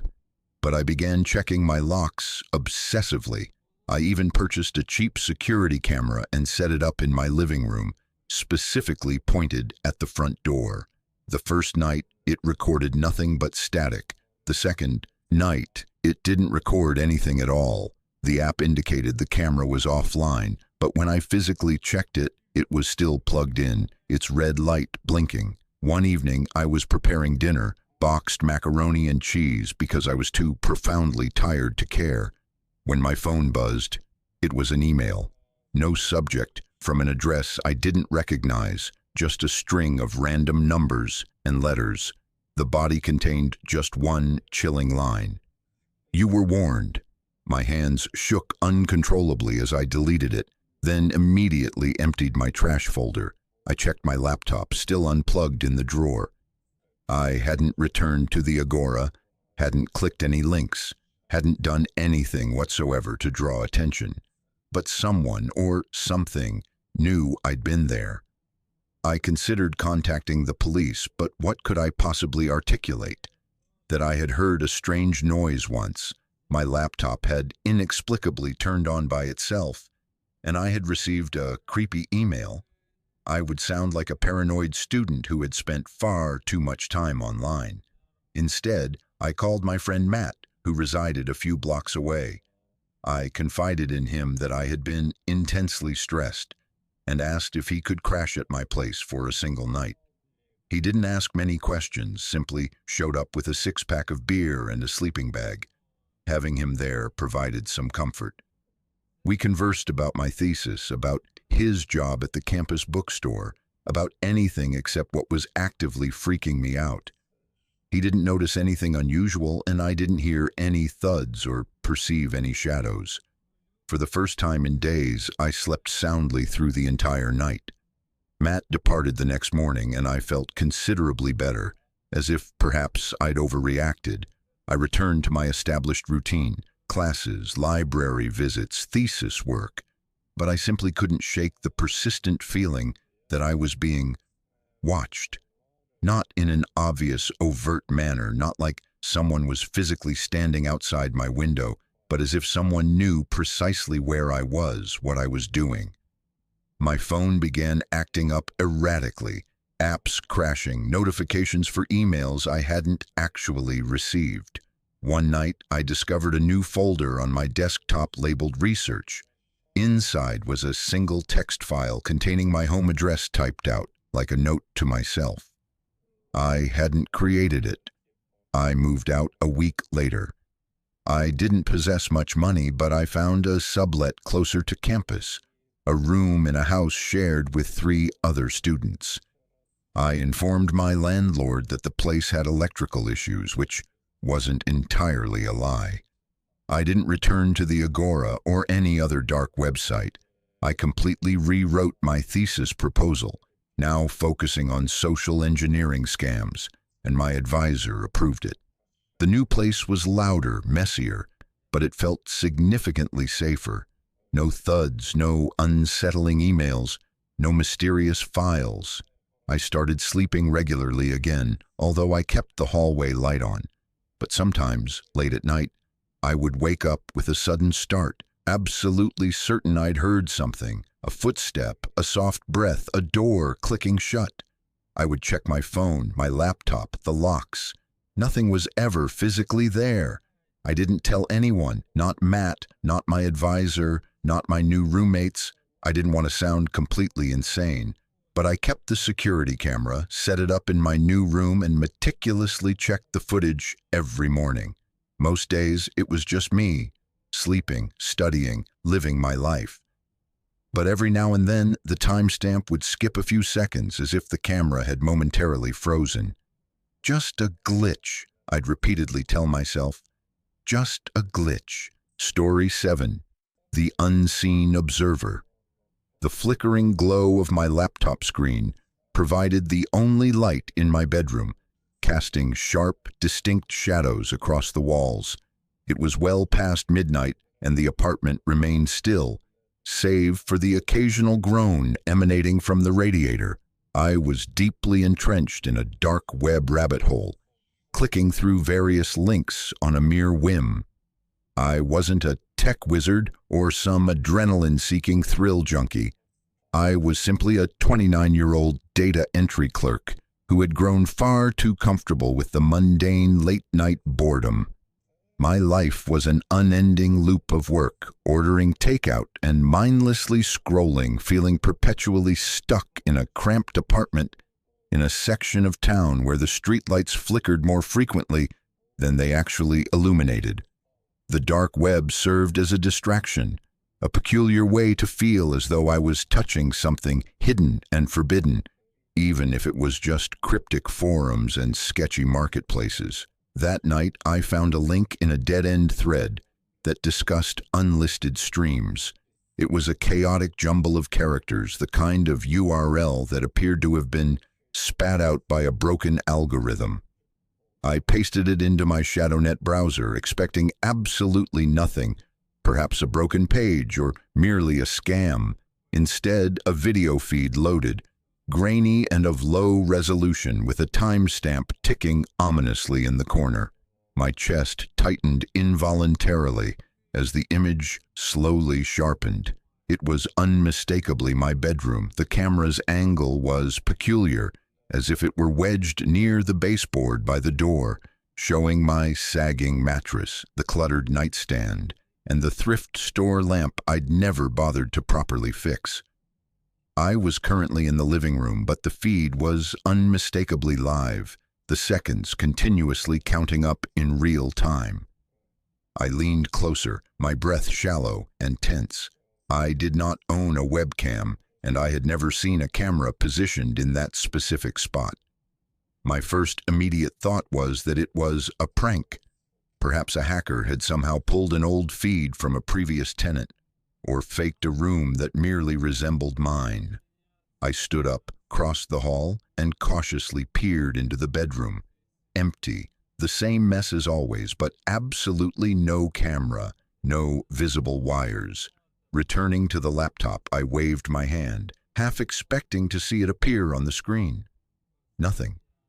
The room depicted in the feed remained utterly still, just my familiar belongings under that eerie, low-angle glow.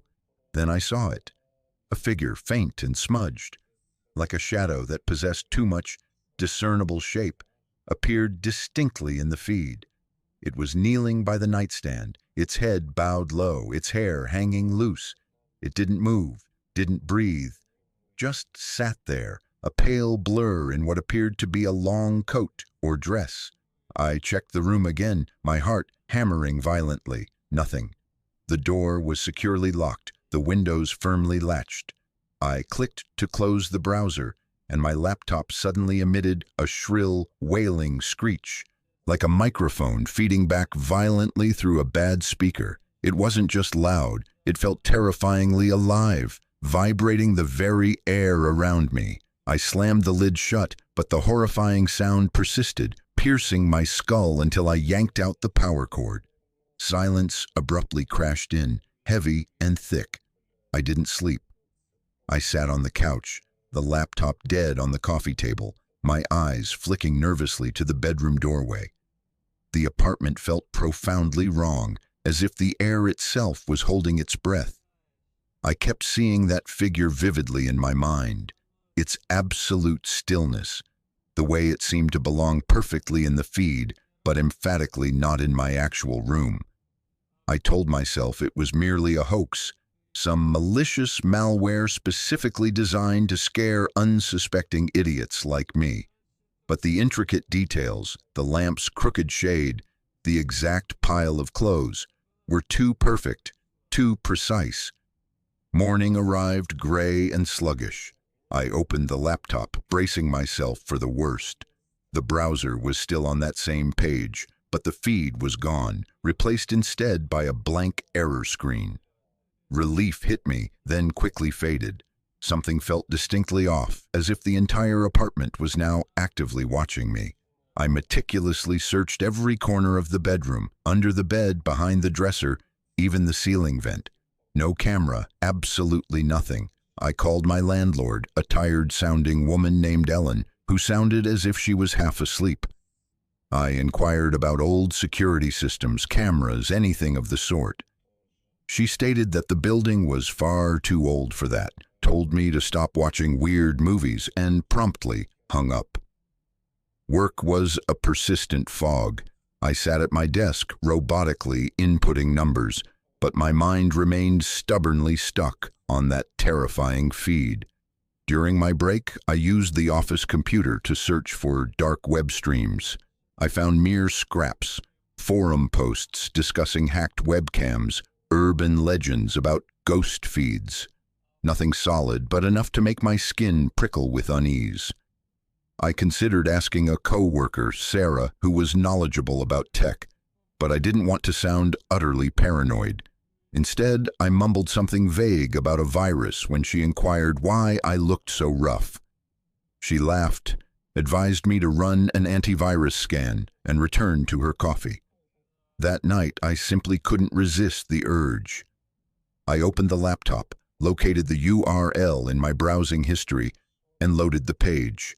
The feed was back. Same angle, same timestamp. My bedroom, empty. Then the figure distinctly appeared again, kneeling once more, but this time closer to the bed, its head tilted as if it were intently listening. I was still in the living room, but seeing it there, unmistakably in my space, made my stomach violently lurch. I attempted to close the tab, and the wailing sound started again, even sharper this time, like a scream trapped within metal. The figure's head snapped up abruptly, facing the camera, its face a featureless smudge. I unplugged the laptop, forcibly tore out the battery, and the horrifying sound finally ceased. I simply couldn't remain there. I grabbed my keys and drove to a 24-hour diner, sitting hunched in a booth with a coffee I didn't even touch. My phone was off, my laptop abandoned. I kept intensely thinking about the figure, its sudden movement, as if it knew I was actively watching. I wondered if it was a person, some malicious creep who'd hacked into my life, or something else entirely, something I simply couldn't explain. My apartment, my one safe place, now felt like a terrifying trap. The next day, I called in sick and went to a library, utilizing their computers to dig even deeper. I found a dark web forum where someone described a feed of their own house, with a blurry figure that was not present in real life. The post was old, with no replies, just a stark warning to stop looking. I messaged the user, but the account was dead. I continued searching, discovering more stories, none of them offering any concrete answers. One specifically mentioned a wailing sound, and I felt sick to my stomach. I had to return eventually. I purchased a cheap camera detector and meticulously swept the entire apartment. Nothing. Locks were fine, windows secure. I opened the laptop and the feed was gone again. Just an error page. I exhaled deeply, but the relief was hollow and fleeting. That night, I slept on the couch, the bedroom door securely shut. At 2 a.m., my phone buzzed. An app I didn't recognize, some generic video player, had appeared. I opened it, and there was the feed. My bedroom, live. The figure was now standing by the lamp, its head turned directly toward the door. I was still on the couch, but the sight of it, appearing taller, sharper in the grainy light, made my hands shake uncontrollably. I closed the app, and the wailing erupted so loudly my ears rang painfully. I powered off the phone, but the horrifying sound lingered, echoing persistently in my head. I thought about telling someone, Sarah, the police, anyone, but what could I possibly say? A ghost in a video feed? I would undoubtedly sound completely unhinged. I couldn't afford to move, not with my current paycheck. I started crashing at a friend's place whenever I could, fabricating lies about ongoing renovations. I asked Sarah to meticulously check my laptop, claiming it was acting strangely. She found nothing unusual, gave me a skeptical look, and advised me to stop downloading random applications. I didn't inform her that I hadn't downloaded that particular video player. Weeks slowly went by, and the feed didn't reappear. I stopped using ShadowNet, thoroughly wiped my browser history, and taped over my laptop's webcam lens. But the apartment felt profoundly different. A glass would be inexplicably on the counter when I swore I'd left it in the sink. A shadow would flicker momentarily in the corner of my eye. One night, I discovered a faint mark on the bedroom floor near the door, a scuff as if someone had stood there. I hadn't noticed it before. I'm still here. I can't leave. Not yet. I keep my devices powered off when I don't explicitly need them, but sometimes at night I hear a faint hum like static from a broken radio. It's not originating from my phone or laptop. It's just there, in the walls, in the very air itself. I don't know if it's a person, a computer program, or something else entirely. I don't know if it's merely watching me or patiently waiting, but I feel its presence always, just beyond the very edge of what I can consciously perceive. Story 8. The Targeted Analyst. My desk at Apex Global Logistics was a small, meticulously organized island of order amidst the inherent chaos of the open plan office. Papers were neatly stacked, pens precisely aligned, my monitor angled just right to effectively block out the harsh fluorescent glare. I'd been at this job, a data analyst for this mid-sized logistics company, for 3 years, and I'd painstakingly carved out my personal space with utmost precision. But lately that space felt unmistakably invaded, not by clutter or intrusive coworkers, but by Carl. Carl was the individual 2 cubicles down, perpetually leaning back in his chair, smirking, incessantly tossing offhanded insults cleverly disguised as jokes. He had been promoted to team lead 6 months prior, and since then, my days had become a relentless gauntlet of petty humiliations. He would frequently assign me last-minute reports with absolutely impossible deadlines, critique my work disparagingly in front of the entire team, and accidentally delete my files from the shared drive. I never confronted him directly. I am simply not that kind of person. I would grind my teeth in silent frustration, rectify the problem, and then move on. But the resentment steadily built. growing heavy and sour until it consumed my thoughts on some nights. One particular evening, utterly alone in my apartment, I reached a critical breaking point. I was diligently researching data security for an upcoming presentation, dry, mundane stuff, but absolutely necessary, when I unexpectedly stumbled across a forum post about the dark web.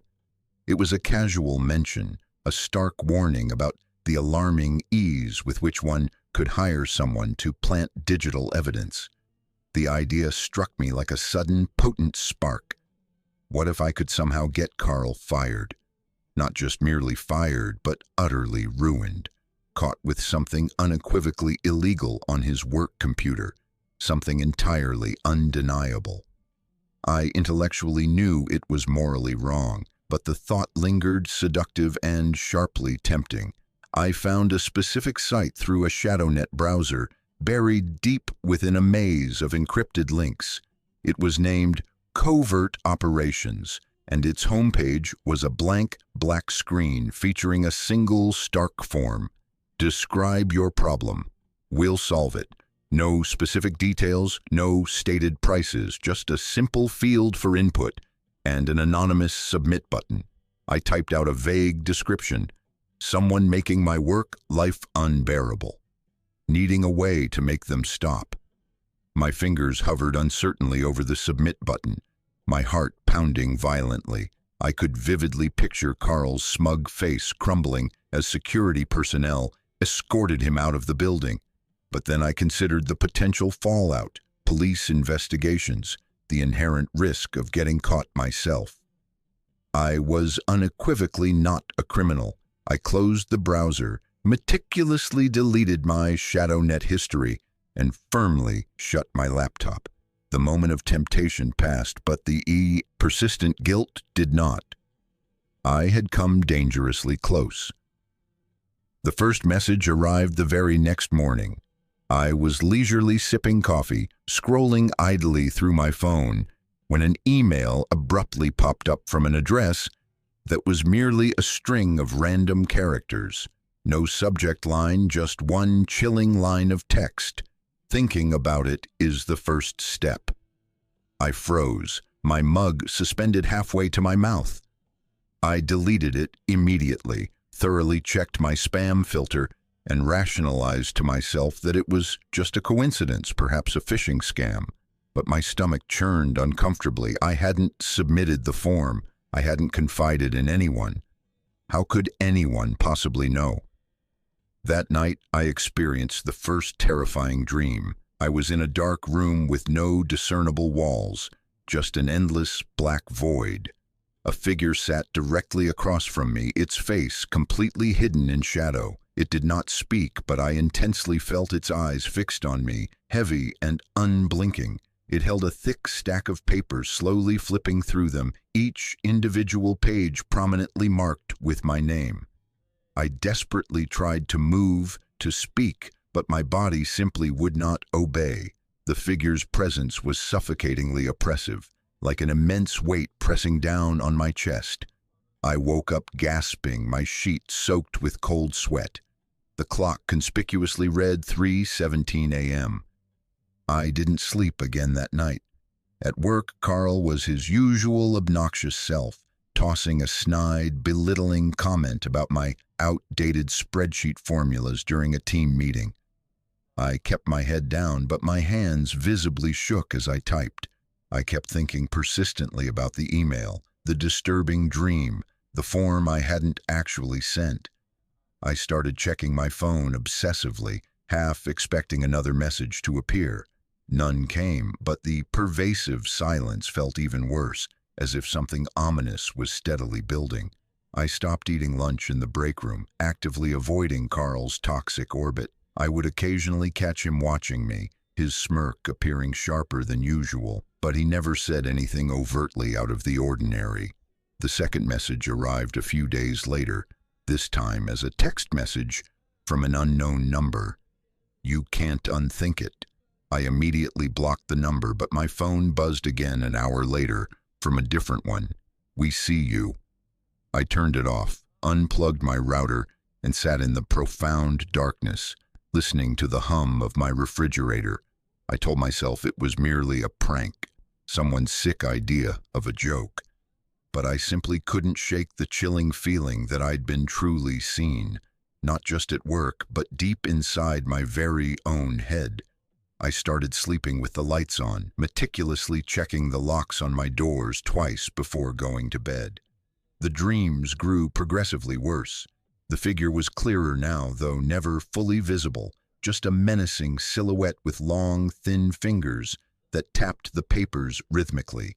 Each tap felt like a pulsating throb in my skull. The papers were longer now, filled with intricate details I hadn't confided in anyone.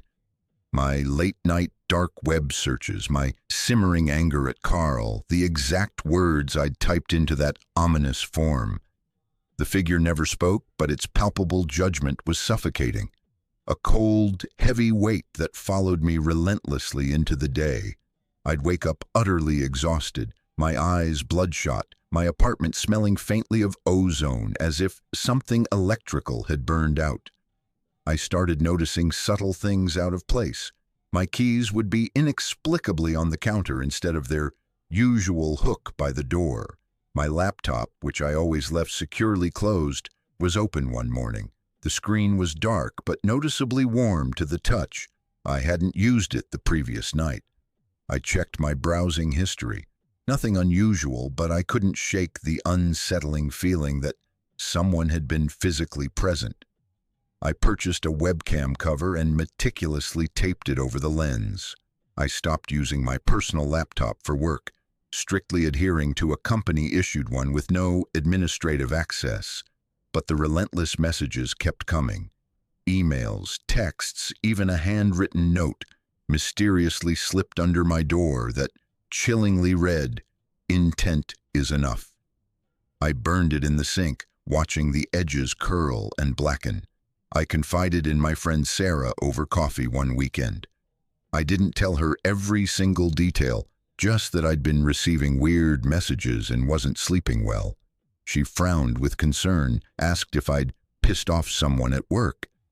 I laughed it off, claiming it was probably just spam, but her question lingered persistently with me. Carl?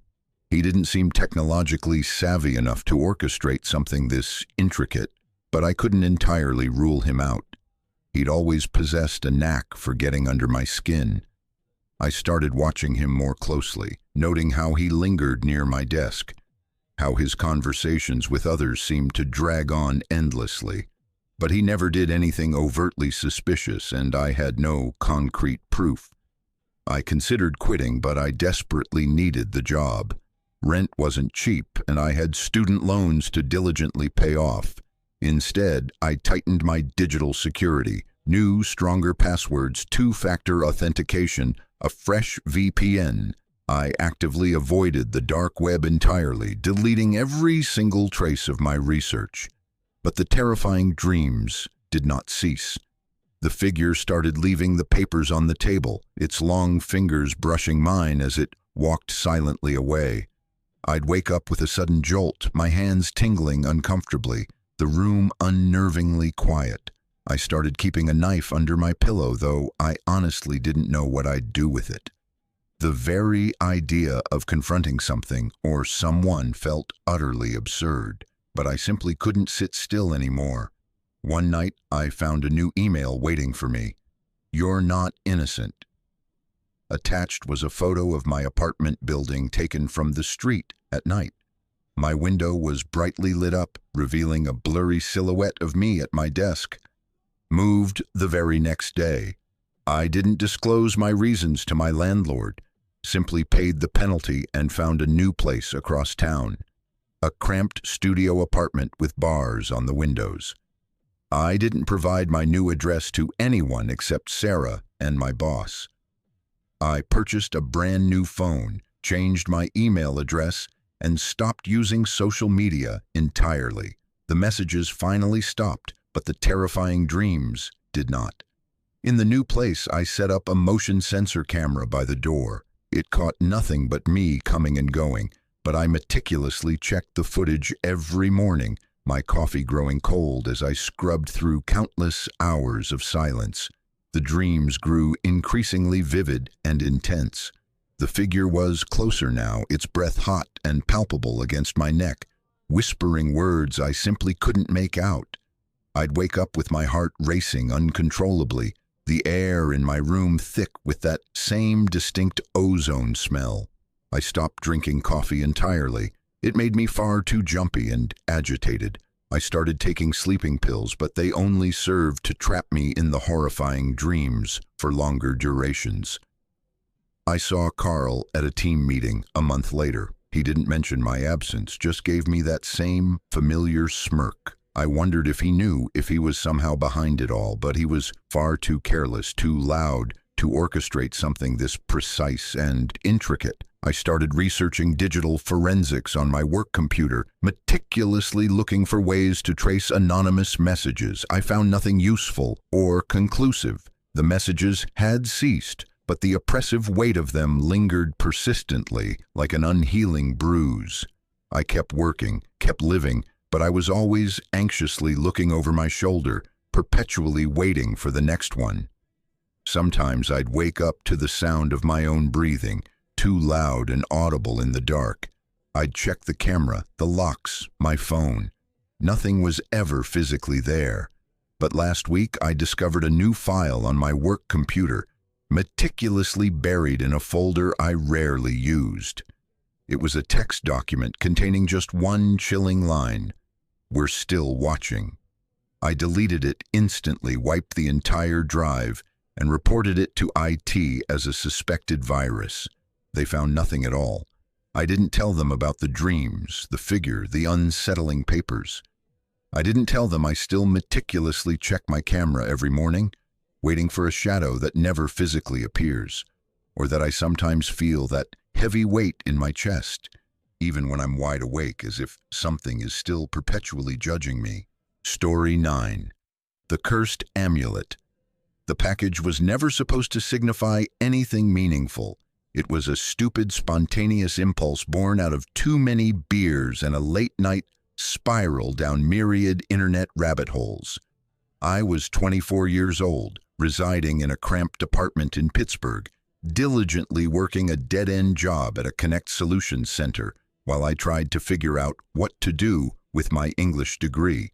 My friend Jake, who lived across town in a duplex he shared with his girlfriend Mia, was constantly bragging about his seemingly perfect setup: brand new furniture, a fancy coffee maker, a life that felt light years ahead of my own. So when I unexpectedly stumbled across a dark web marketplace during one of my sleepless nights, I thought it would be quite amusing to mess with him.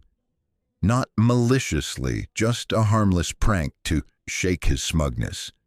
I found a listing for a handcrafted amulet that appeared to be something straight out of a low-budget horror movie.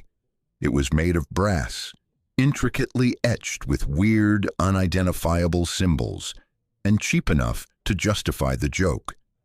I used Jake's address, paid with cryptocurrency I'd acquired for another dumb experiment, and completely forgot about it by morning. A week later, Jake texted me, sounding annoyed.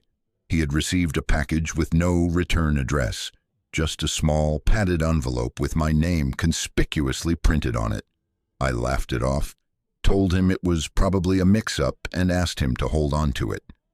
I didn't mention the amulet at all. I figured I'd eventually pick it up, maybe show it to him, and get a good laugh out of it. But life intervened.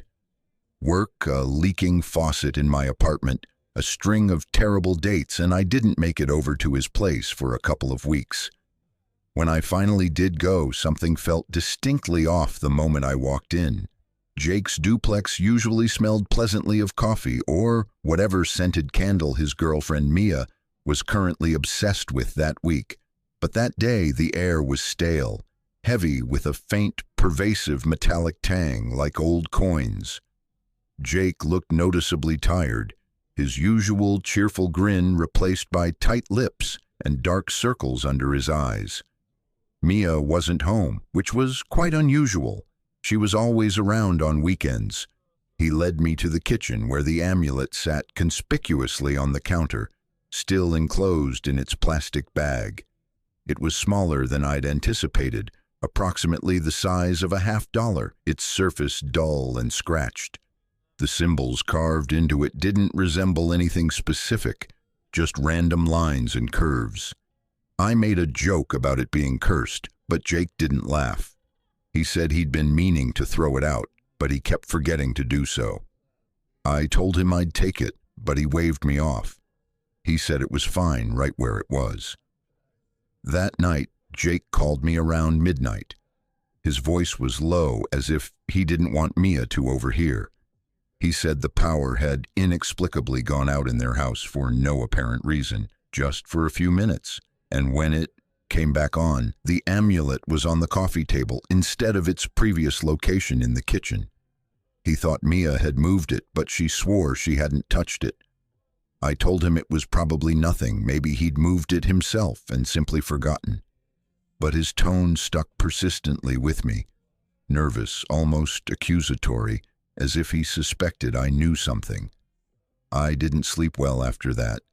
My apartment felt far too quiet, the streetlights outside casting long, unsettling shadows across my ceiling. I kept thinking about the amulet, wondering why I'd ever thought sending it to Jake was a humorous idea. Over the next few days, Jake started texting me more frequently, always about small, strange occurrences. The thermostat in their house kept inexplicably resetting to 66 degrees Fahrenheit, no matter how many times they manually changed it. Their cat, who usually slept peacefully on the couch, started hiding fearfully under the bed, hissing at absolutely nothing. Mia had trouble sleeping, stating she kept hearing a low, persistent hum, like a distant engine, emanating from the living room. Jake didn't mention the amulet again, but I could distinctly tell he was connecting it to these strange happenings. I felt a pang of guilt, but I didn't come clean. What was I supposed to confess? That I'd sent it as a prank? It sounded incredibly stupid, even to me.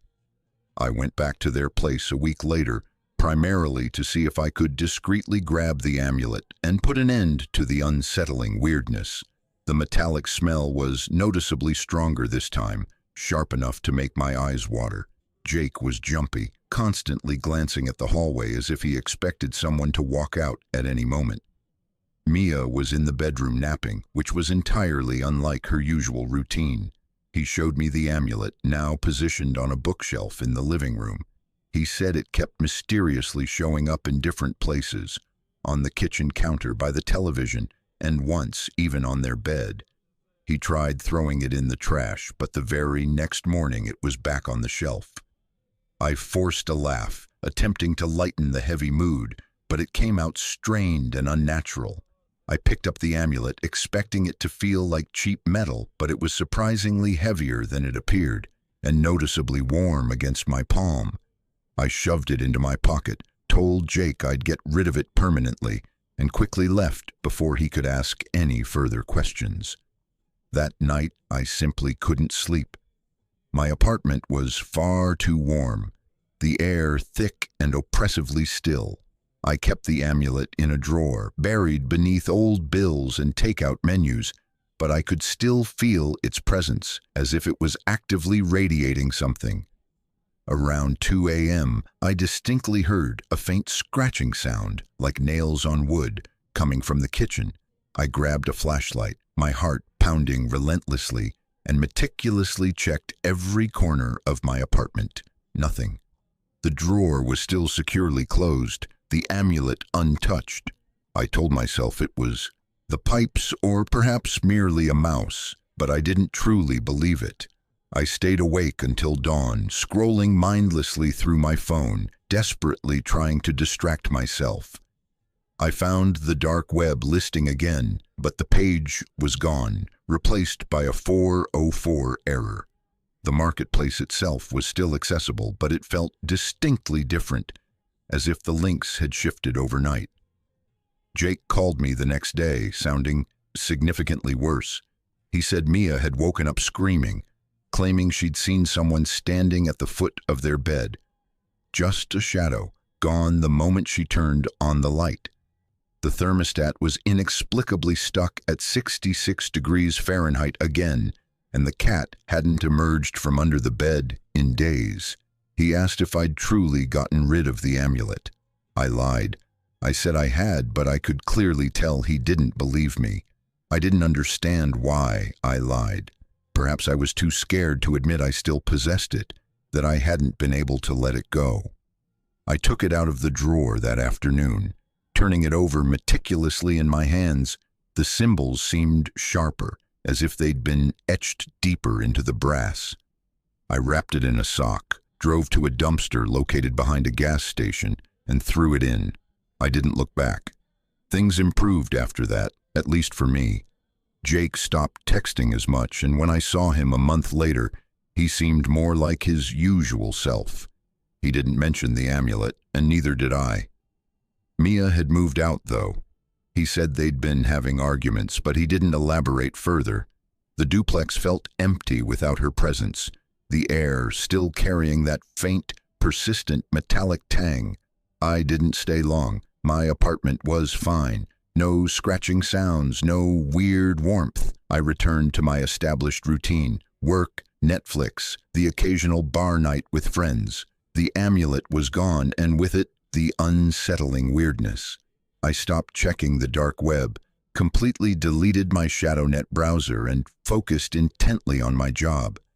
I even applied for a promotion, but sometimes late at night I'd wake up with a sudden start, my heart racing for no discernible reason. I'd lie there listening to the hum of my refrigerator, the distant traffic outside. Once I thought I heard scratching again, fainter this time, as if it was emanating from inside the walls. I meticulously checked the apartment, found nothing out of place, but I started keeping a flashlight by my bed. I didn't tell Jake, didn't confide in anyone. I'd thrown the amulet away, and nothing overtly strange had happened to me since. But every now and then, I'd catch that faint, fleeting metallic smell, as if it had somehow followed me. I'd check the locks, the windows, the corners of my apartment. Nothing was ever physically there, or perhaps I just didn't want to truly see it.